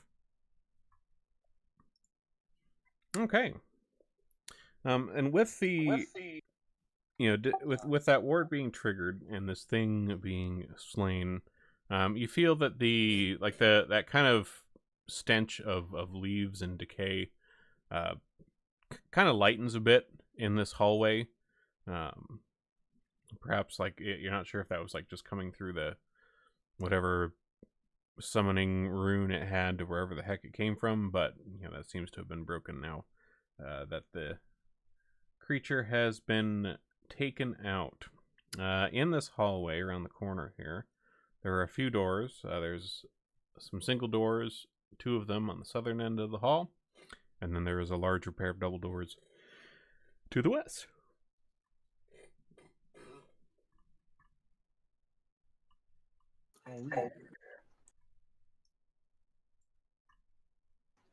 Check out the larger doors. Larger doors, okay.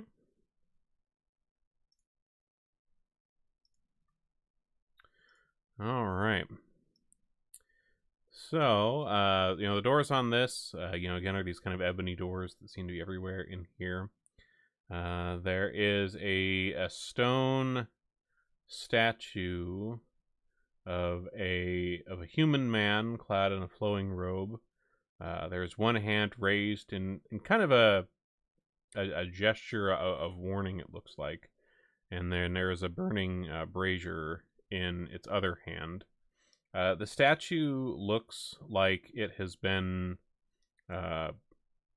broken and reassembled several times. It's got these kind of deep cracks all over it. It looks like a bunch of pieces that have been put together. But other than some various kind of small chunks of stone and wood scattered across the floor in here, the room is bare. But this statue is directly in front of the western door. Another pair of ebony double doors down in the southwest corner. Looks like the guy's trying to warn us about fire.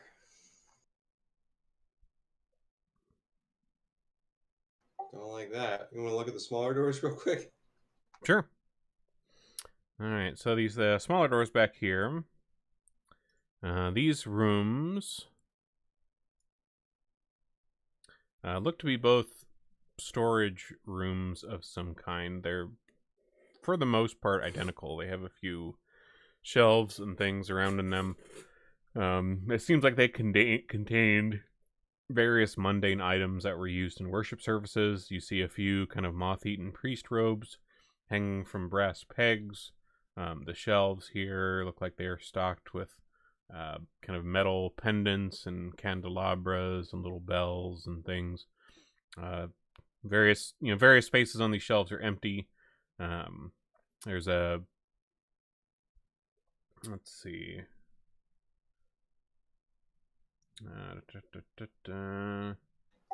Yeah, oh, go ahead. Sorry, Gross is going to grab a robe, kind of shake out some of the dust, and adorn it with some of this. Just get some accessories. Okay. Not trying to appropriate, just trying to make it my own. It is. You do see, like, looking around in here, like on these shelves, there's a number of various places on these shelves that are empty and don't hold anything, but look like they did at some point, and possibly recently too, because like the shape of things sitting on the shelves is still kind of outlined in the dust on them. Shapes of either books or some kind of cloth or other things that have been pilfered at some point. But otherwise, most of the stuff, let's see, most of the stuff doesn't seem too useful.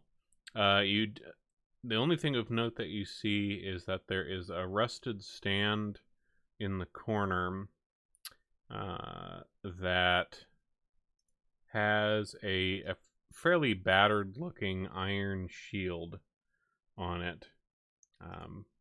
And it is a bit dented, but you look over it and it still seems like a pretty serviceable iron shield. It just kind of got some cosmetic damage. Bummer. Too bad I can't go sledding. Check out the next room. Okay. This other room is basically more of the same. Still more, just kind of robes and other mundane religious service items. Both of these rooms appear to be some kind of storage. Okay. Let's back into the bigger spooky room. Yeah, there's that, and there is also the other doors way up to the north as well, the other hallway up there that we haven't gone as well. Right. So I see double doors down in the southwest here. So the statue in this room is directly in front of these two doors. Let's see.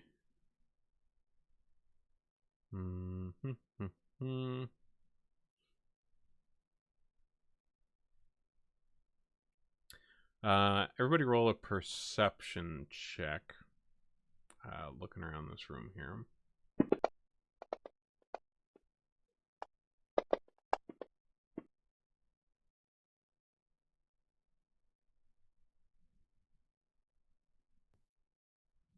Okay. Oh, okay. So all of you, you find all of you notice there's a piece of parchment that doesn't look quite as old as the other things around here. It's kind of discarded amidst the various kind of stone and wooden debris here. And it is, you pick it up, and it looks to be a list of some kind. You're not quite sure what it says, as it's in a script that I don't believe any of you speak. Let's see. Yeah, none of you know how to read this. But it's written in kind of it's written in a very kind of fine hand. But yeah, it looks like a list, and there's a few items like in this this list of things. Several of them have like a check mark next to them, and some of them do not. But other than that information, you're not quite sure what to make of it, as you don't know what language this is. But it is definitely not as old as a lot of the other stuff around here. Let's pocket it. Maybe we can get somebody to check it out later.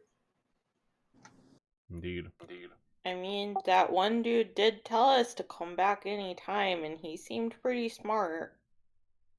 Yeah, you guys can do that on your own time. You don't want to hear his stories? Angry nerd making us all suffer. Well, I mean, we try to topple it over or something. You can. Let's see. Try doing a. If you're trying to topple it, you can try doing like a strength check. Maybe like athletics. Your athletics. Yeah, athletics. All right. You feel like you give it a pretty good effort with that. But it seems like, whatever has the statue here is some kind of magic involved. So just brute strength does not seem to be enough.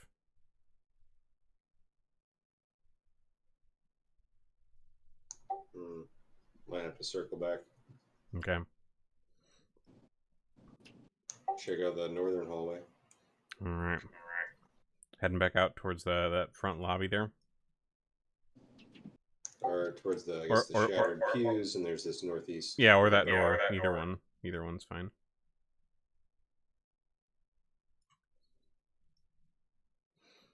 Okay. So heading into this hallway here. So this is a fairly spacious hallway. You step in here and you see it kind of goes around to the north, and like the further you go in, you see it kind of wraps around and then connects back up to the front.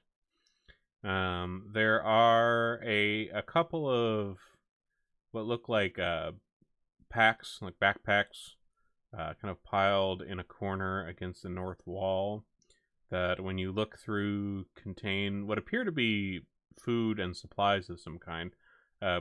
Somewhat unfamiliar to you in terms of the types of food, but they seem to be kind of stored in such a way for that. And let's see. There is a door on the eastern wall of this hallway here, and then there's also another door to the west, another small door into a room, it looks like, and then all the way back around towards the lobby there is another pair of double doors.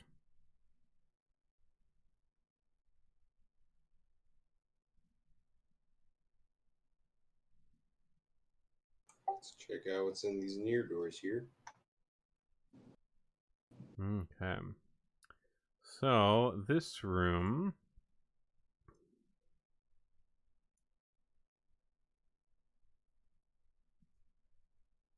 All right. So you push open the door here, and you see kind of sitting at a table in here. Looks to be poring over some books.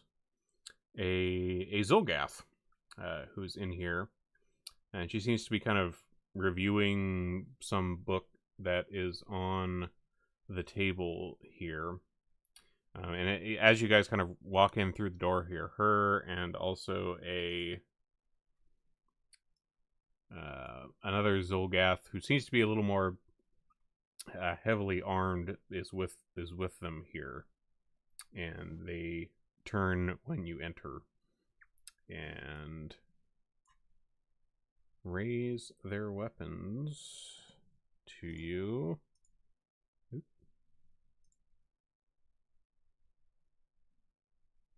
Come on. Add to the tracker. There we go. Okay. Everybody go ahead and roll up initiative.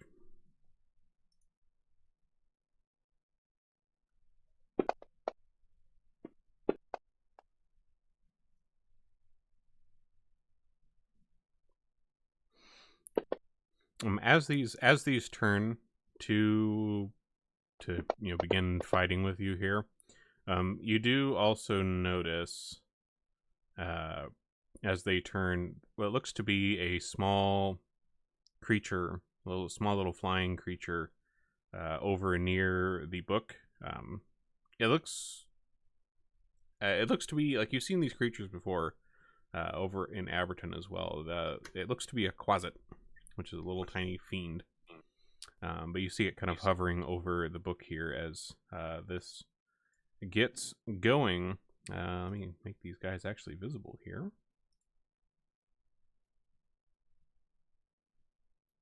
Yep.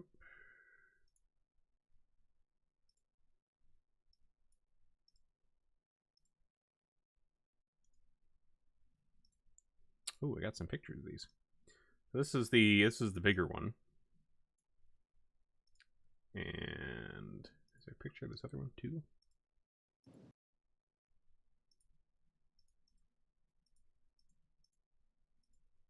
There's not.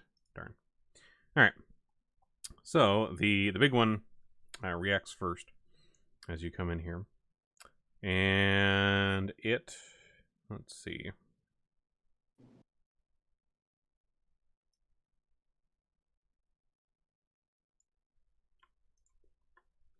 It strikes at Grotus here with its maul.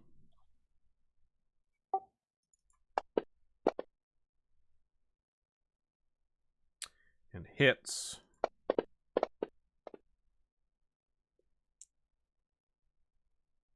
Whew. And as this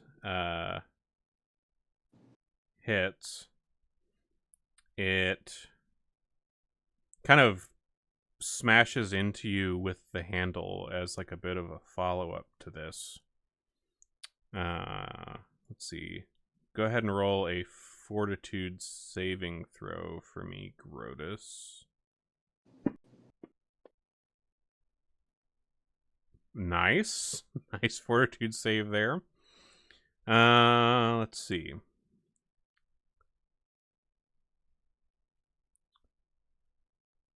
With that critical success,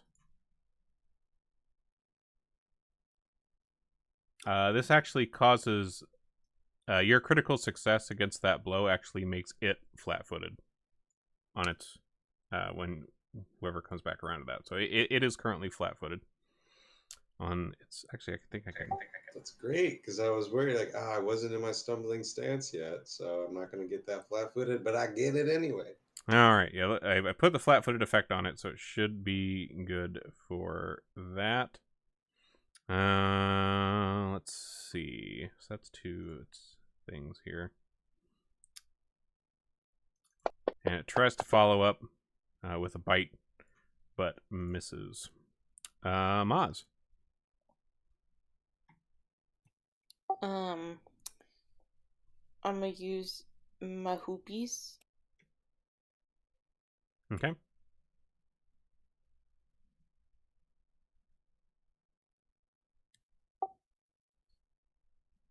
And I'm attacking the smaller one. Okay.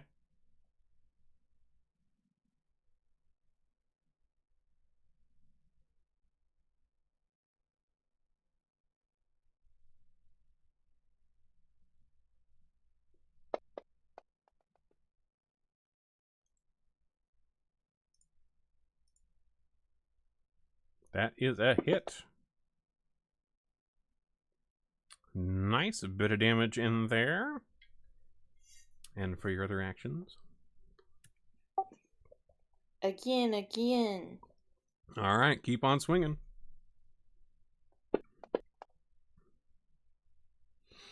All right, once again, your hoop strikes true. Go ahead and roll that damage.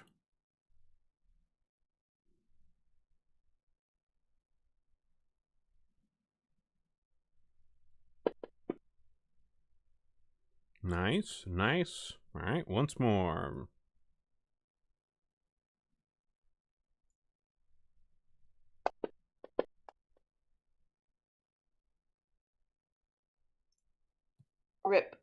Rip.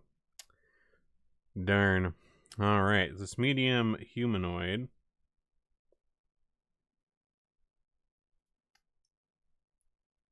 Oh, that's right. I should have. Maz, roll a fortitude save for me. No, I don't think I will. That's not how this works.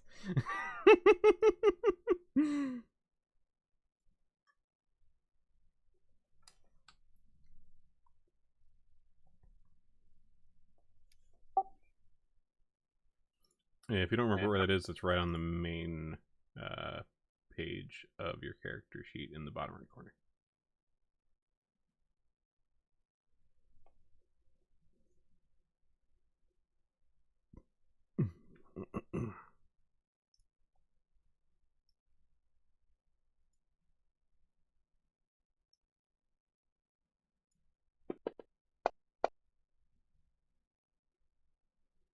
Okay, so with that roll, these Zolgaths, they stink. They stink real bad, and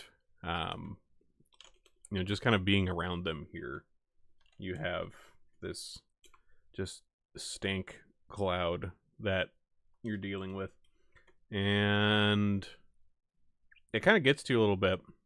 And this would, let's see, what does this do?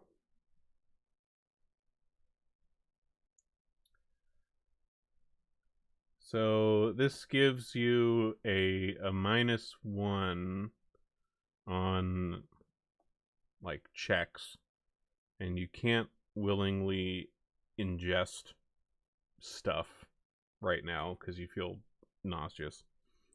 You can use an action just retching in an attempt to recover from the sickened effect, but you feel kind of queasy from the stink. All right, so this creature here replies to your smackaroos. Oop, gotta select the right thing here. All right, with a swing. Ooh. Swing with a crit. A 15 damage to Maz with this little mace that it's got. Well, not so little. It's the same. It's bigger than you. A miss though with its second swing, and a miss with its third. Honker, I don't think you can actually smell, so I don't think this stench thing really matters to you. You are not a creature with olfactory systems, so. Well, I'm gonna put my head into the room and I'll say, I understand we got off to a bad start, but we're from UNICEF and we've been collecting donations to help Zulgaths bathe more often. And we were wondering if you would like to give a donation.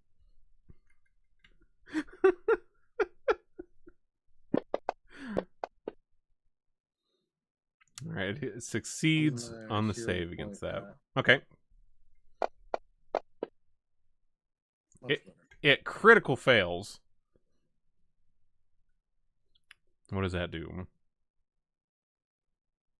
For the next 4 rounds before that creature does anything, the target must present the nearest creature with an item in its possession The target chooses which item to give, and if the only item it has is one that it's using to defend itself, such as a weapon during a combat encounter, it can choose to be stunned for 1 round instead of giving up an item. This may require an interaction action. On a critical failure, this is for 4 rounds, and then they can attempt a new will save at the end of each round. What is that? What is that thing you casted? Charitable urge. Charitable urge. That's really great. I didn't mean to stun Grotus. Oh, here, let me get that effect. You also did it to me. Everybody is stunned by this act of charity.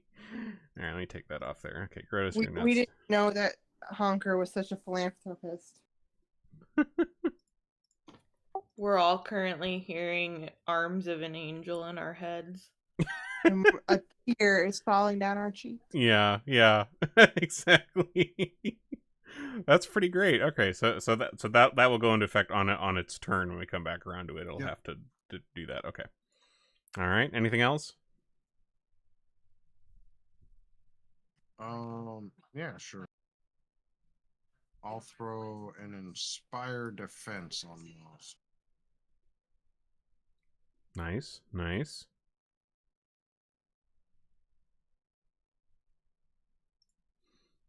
All right. You all feel a little boosted from Honker's antics here. The stunning music of Arms of an Angel has boosted you all. But it's done in clown nose honks. Stunning clown nose honks. Oh god. That's beautiful. All right, is that all your actions? Yep. All right. Grotus. All right, the big guy is flat-footed already, thanks to your excellent save against its thing it was trying to do to you. I'm really good at getting hit. Mm-hmm. So I'm gonna hit him back with a stumbling strike. Well, first drop in a stumbling stance, next stumbling strike. Okay. And he already has the flat-footed on him. I don't need to. Yes, I did put the flat-footed on him, so he should be already primed. Yeah. Nice. All right, that's a smack. Roll him up.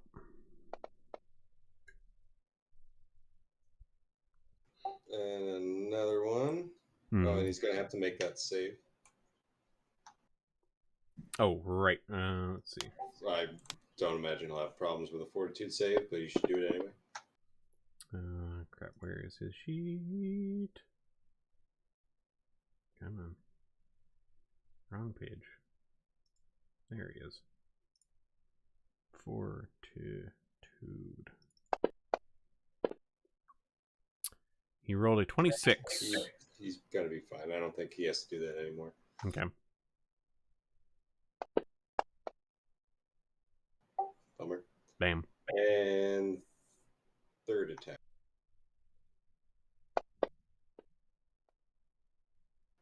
Oh. All right, that's it. Okay. All right. The tiny little closet that you noticed over the book makes kind of a fearful expression on its face and a little kind of squeak noise and turns invisible.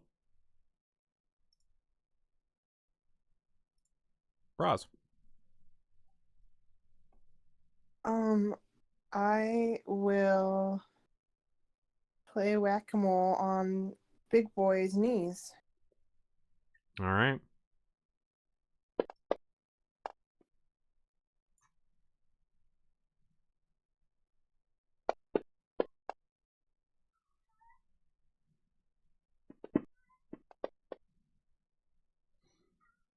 Oofs And across fuck it the up board. early. Oh, and I keep forgetting. Grotus, Braz, both of you roll fortitude saves as well for the stinky.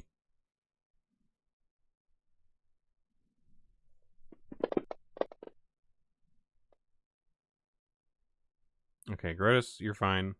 Braz, you feel sick to your stomach from the stank, so like Maz, you cannot willingly eat things. and you have a -1 to your checks right now, but you can spend an action to try to retch yourself out of it. All right. Let's see. The one that was kind of studying this book over here, once again tries to strike out at Maz here. Hits for a little bit of damage there.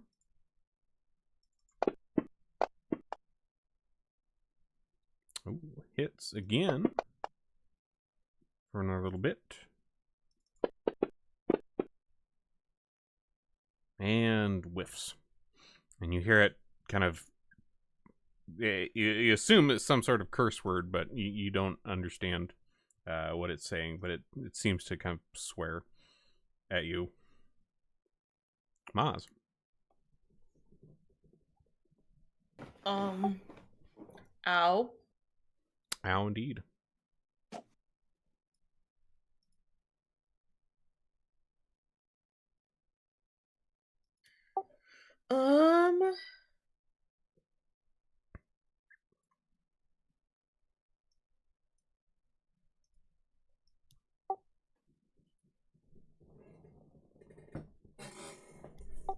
I think Maz is gonna bring out the blaster.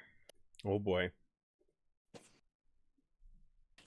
That's exciting. And she's gonna point it at the big boy.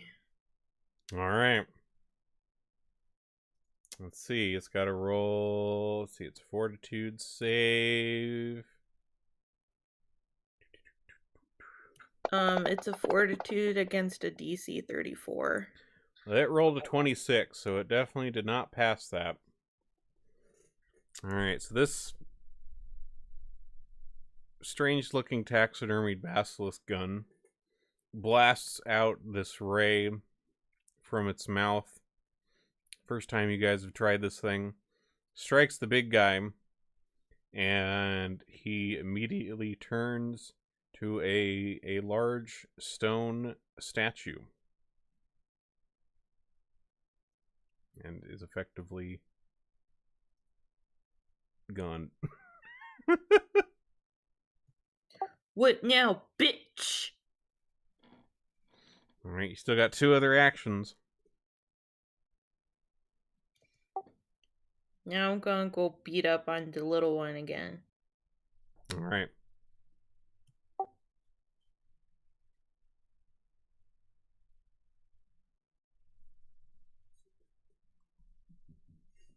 Coco buddy, come on. Get off. Get out of the way. Come on. Come on. Ah, miss. Okay, then for my last one, I'm gonna use a medicine check on myself.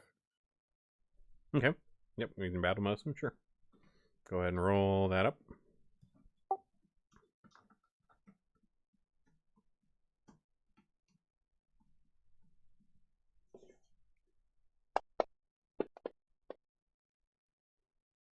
Nice. Yes! Another critical success. Go ahead and roll 48s.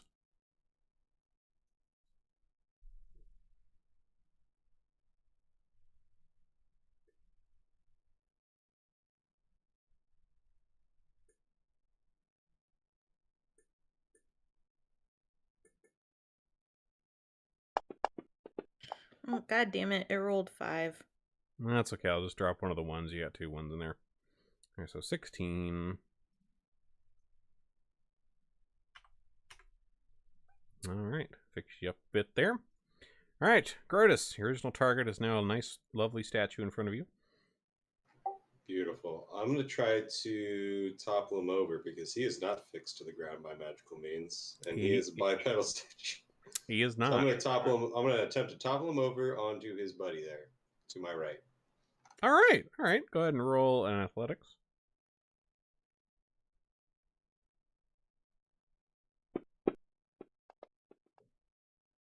I'm going to hero point that. Okay.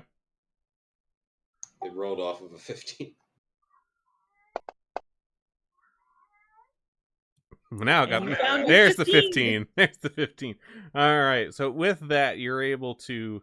I mean, this thing, clearly was not fashioned with the most stable of statue bases, and you're able to push this over onto its compatriot, which knocks it prone and also does a bit of damage to it as well. Let's say.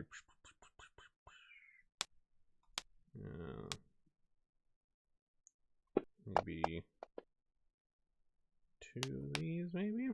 Sure.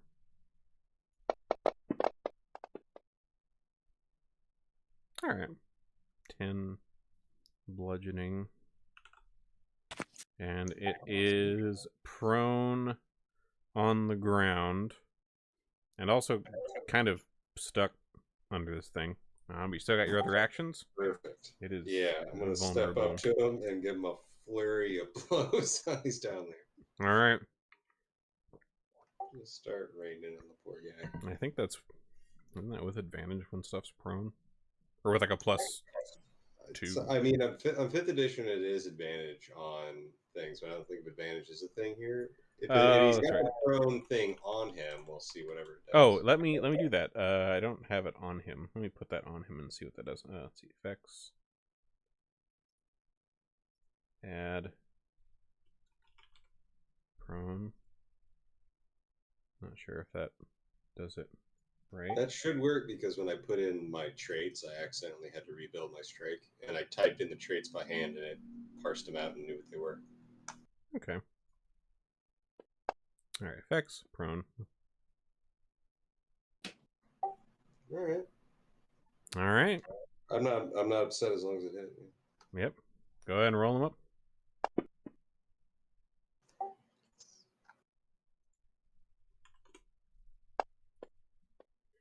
Okay, I see.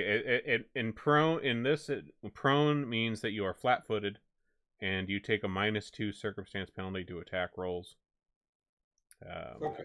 So. Well, you should take another 1 damage because if he was flat-footed, that strike does an extra 1 damage. Gotcha. Okay, let me put that in there then. All right. And then looks like your last one was missed there. Okay, cool.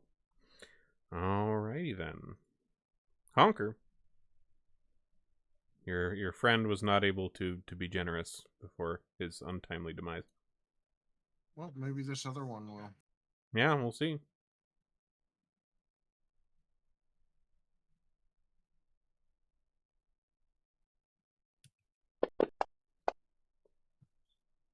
Boom City. Okay, that also crit fails. All right, it is compelled to be generous from the floor on its next turn here. All right, anything else? Yeah, I'll inspire defense on Mons again. Cool, sounds good. All right, Braz. Okay, I will move up and try to smack this one. That is a hit. Okay, so before Cruddy the lights go out in his eyes, Grotus is going to say as clearly as he can, "If you speak common, it's your last chance." And my final action here. And I miss. It's my turn. All right. So you're kind of call. Oh, let's see.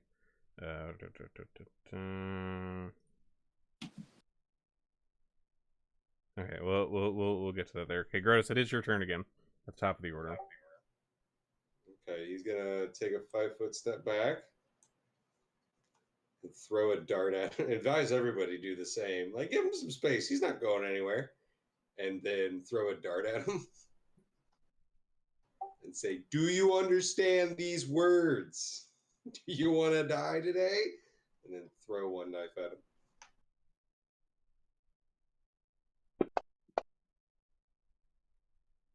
All right, that hits.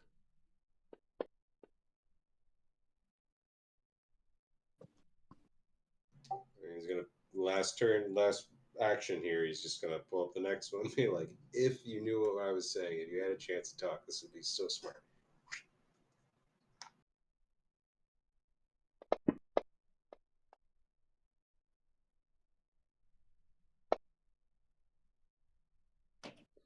Okay.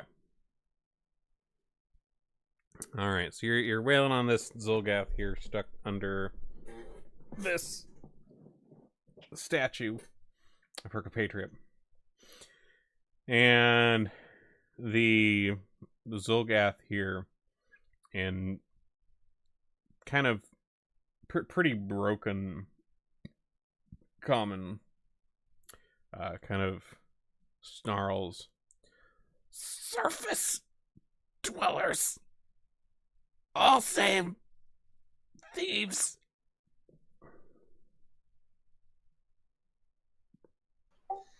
I'm not arguing with that. You say thieves like it's a bad thing. And I have to say, not all of us are thieves. Some of us are really good at it. So why shouldn't we kill you, Lizard Man?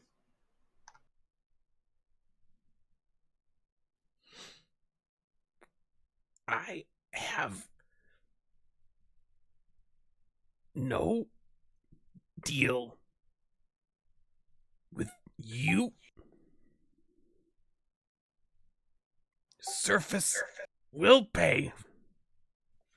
I don't know. It sounds like he wants to die, Grotus. I mean, me too. It's part of my thing. You know, let him do it on his time. We're all gonna die. How are we all gonna die? You seem really bad at killing us.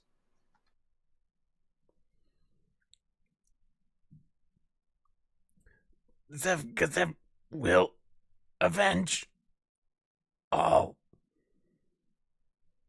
Eridan filth. Grotus is gonna lean in and just look right into his eyes. Eridan, Zeb all just specks of dust in Grotus's dustpan when it all comes crashing down. And you'll be less than one of them. So unless you want to tell us something more about what you guys are doing down here, I think it's just time for you to say goodnight to this cruel, cruel coil that we all marched through. The Zolgath seems to spit on the ground. Attaboy. Grotus is, if he's squirming, I mean, like coup de grace. If he seems so pinned and surrounded, we could I guess he spits in his face and he just looks over at Honker, get his shoulders.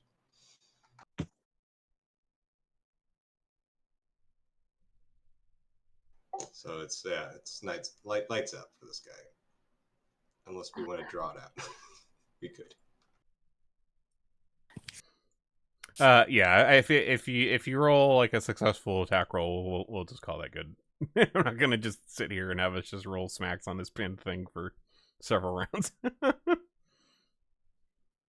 starting to feel bad for him. Just like, oh fuck, we're gonna slice him and dice him and turn him into tomato stew.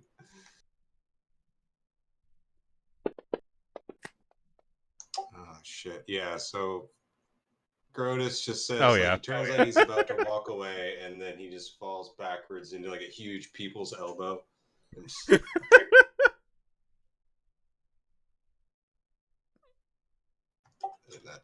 that's all she wrote for that guy. I liked his Tabasco there in the end, you know? Yeah. All right. So after this, you take out this other Zolgath here. It's quiet for a moment. And hold on, fancy ground. Just thinking. There we go. Poof. Okay. So after a moment, you hear a very kind of a small voice call out, "Give Zib surrenders! Please don't hurt Give Zib! Give Zib's a good friend, you'll see!" Fucking, what was that shit? Is that the little book monster?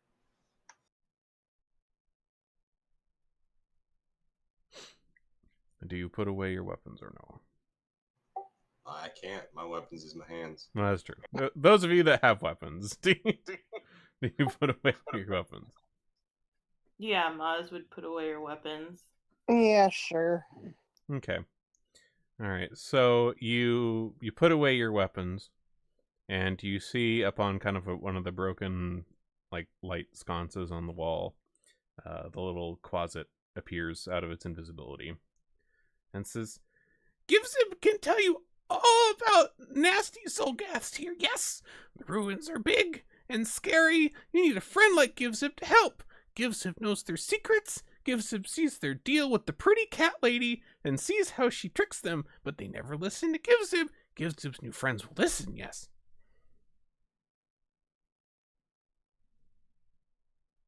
All right, Gibsiv. What didn't they listen to you about? I feel it's important as a living being we feel heard.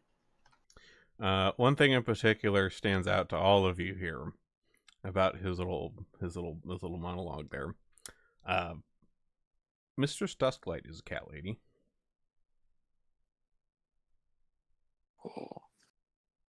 We're not going to. Grotus is not going to lead on that he suspects. Oh, of course. But that in particular, a particular bit of information kind of perks all your ears up.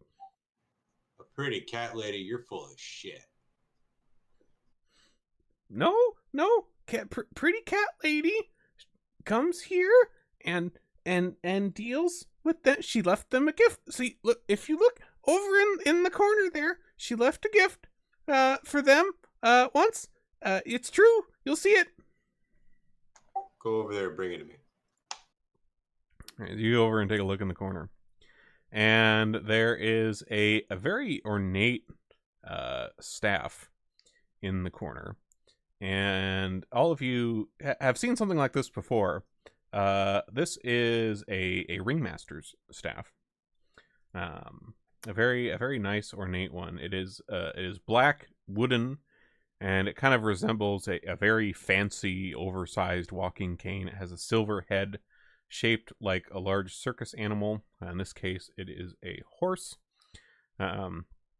Typically, ringmasters or announcers would use these to draw attention from their audiences. And typically, while wielding these kind of staffs, your voice can be heard by all creatures within 300 feet, regardless of intervening barriers or ambient noise. It's basically a megaphone staff, but you are pretty familiar with these in the circus as well. And it actually has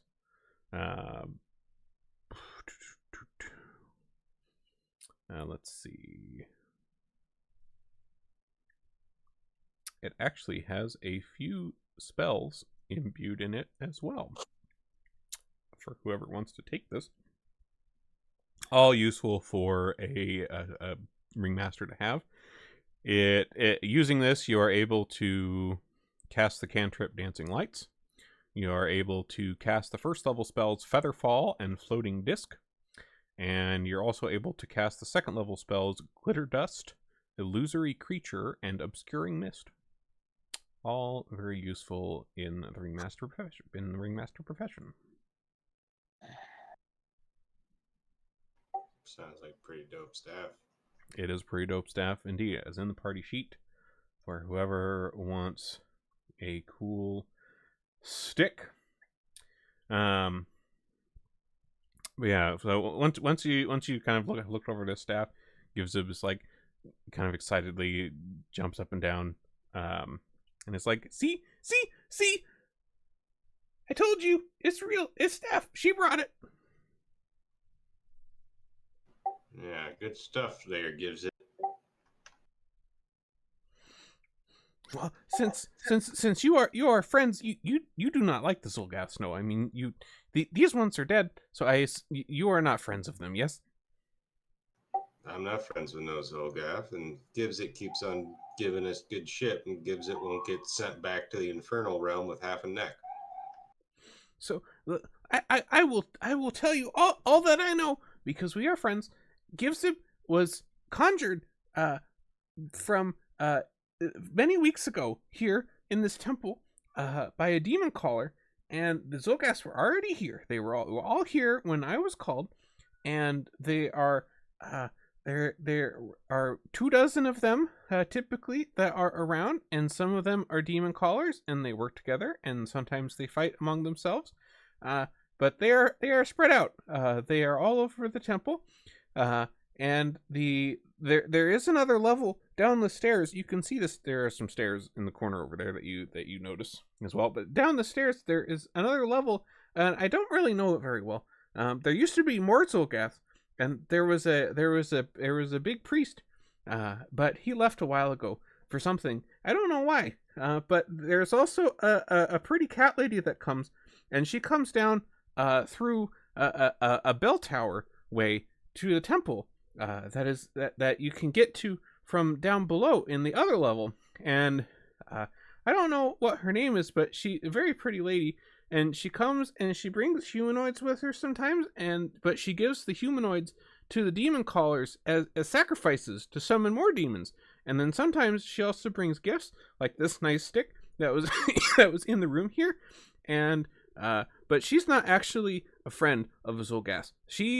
I think she is lying, and she is trying to steal temple relics and steal stuff that is around here that is nice and that she thinks is nice and shiny, and yeah, I do not think she is very good either.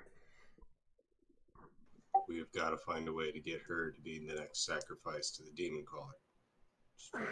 That would be too good. I would want as much as I want to kill her myself, but that would hard competition. Okay, buddy, that's good shit. That's real high. That's real nice stuff. I'm still buzzing on it here. You're talking about this bell tower entrance she's sneaking about, right? Tell me more about that. Yes, it is down on the lower floor. There is more temple down there, but there is also more Zolgath down there. But if you go, there is a way up in the corner, and the stairs, they go up the bell tower, and it comes out somewhere else on the surface. And that is where she comes. Any ideas about where on the surface it might be getting at? I do not know. I have not really been up there. I stay down here since they summoned me, and I mostly around here with lizards. Interesting. Good. But I can follow you around and help. I will be invisible though, so nothing sees me. I am a little scared. Yeah. Stay invisible. That's smart. Okay. If you so much as knock anything over, though, while we're tripping around here, our trust is broken. Okay, I will be good. I will be invisible sneaky. These stairs here, they're the ones that go downstairs? Yes, those go down, and there are also other stairs on the other side. But there's a big statue there, and yeah, sometimes it's in the way.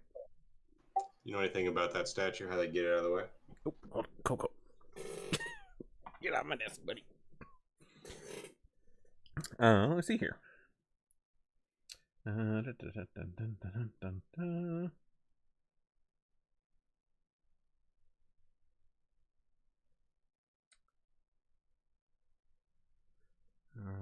think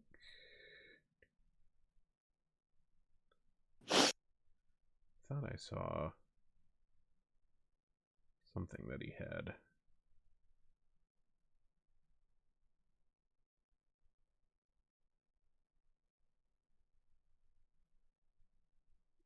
Where was that? I thought I saw something else that had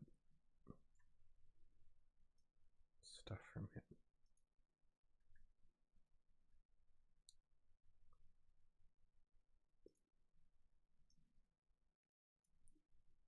Where is it?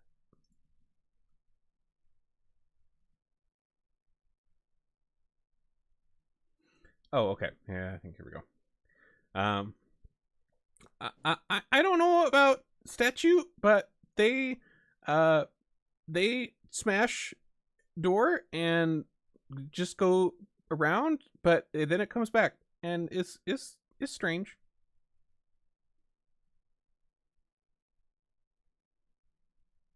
Strange indeed. Do you know what's in the next room? Let me see.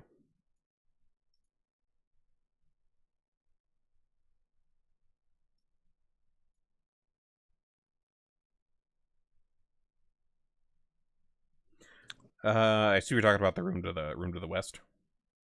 Yeah. Okay. Oh yes. That room is where sacrifices. Yeah. Yes. Bodies are still. They're probably still bodies in there. From sacrifices that pretty cat lady brought. But that is where they died. Okay, that's important stuff. Should probably bring that to the attention of the.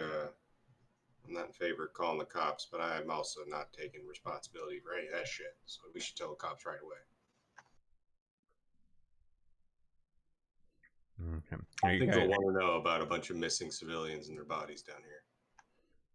Are you guys going around and checking that other room over there? Yeah, I'm gonna do a sneaky peek. Okay.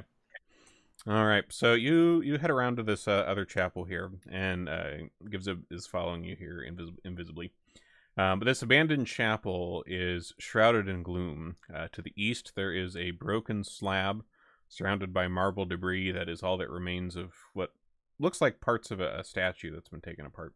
Atop the broken slab is a crude altar of wood and stone, and there is a human corpse kind of splayed across this altar. There is a gash splitting his throat, and his decaying face is frozen in a mask of terror. There is also a strange symbol carved into the man's abdomen that kind of undulates with a strange energy. And much of the area around that altar in particular is very bloodstained, and there's lots of dried blood everywhere, and more crude scrawlings on the walls. You assume that this is probably where a lot of the blood, the paint, everything all over the fucking place in this temple probably came from. Yeah. So you said there's a messed up dude with an undulating symbol on him? He's dead for sure, right? Yeah.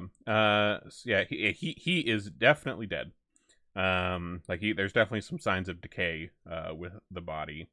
You check it over a bit, and you could do an Arcana check or a Religion check on the symbol. Wouldn't be good. I'm not great at either one, but here we go.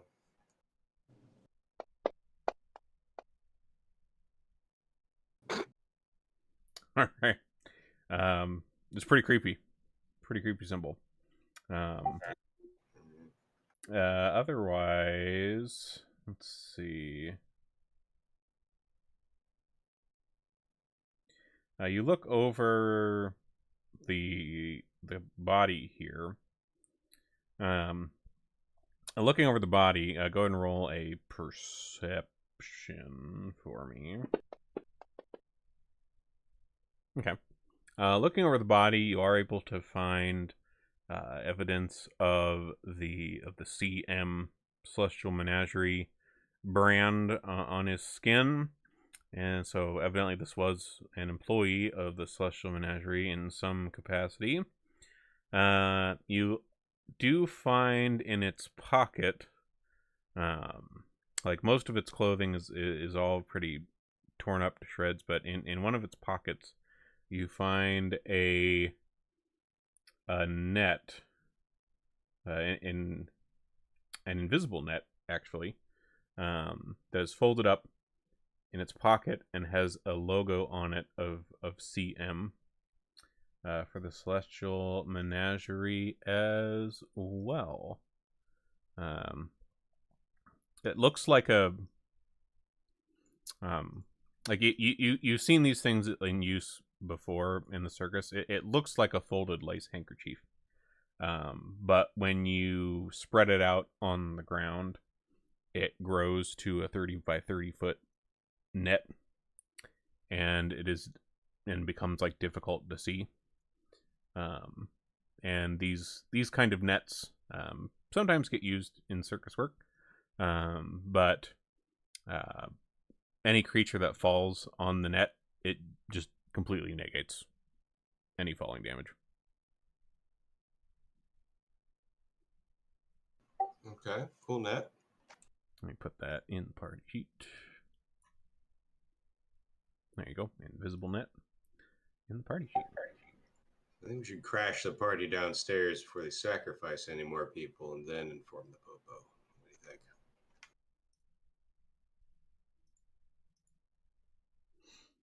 What do you all think indeed?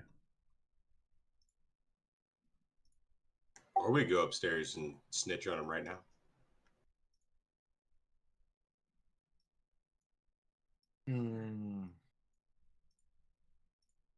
When we have some pretty good evidence, I guess.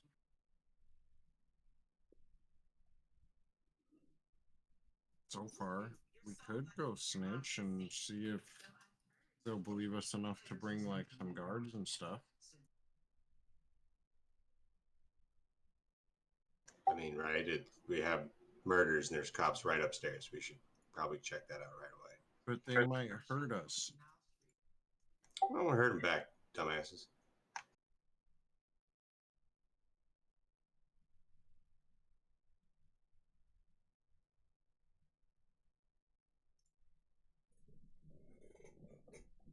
So yeah, we're gonna pop upstairs to those guards and let them know, hey, we found a whole bunch of, appears to be civilian bodies recently slaughtered and left in a room. All right. So you guys make your way out to go report some of the stuff that you found. And I think before we do that, we'll stop at that point there for now before we go snitching. And we'll pick that up next time with the evidence things we've found so far. All right. Good stuff. Let's see here. Yeah.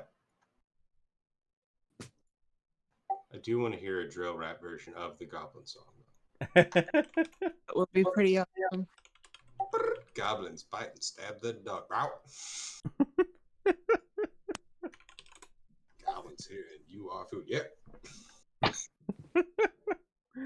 All right. Well, we will see you all next. Actually, let me double check.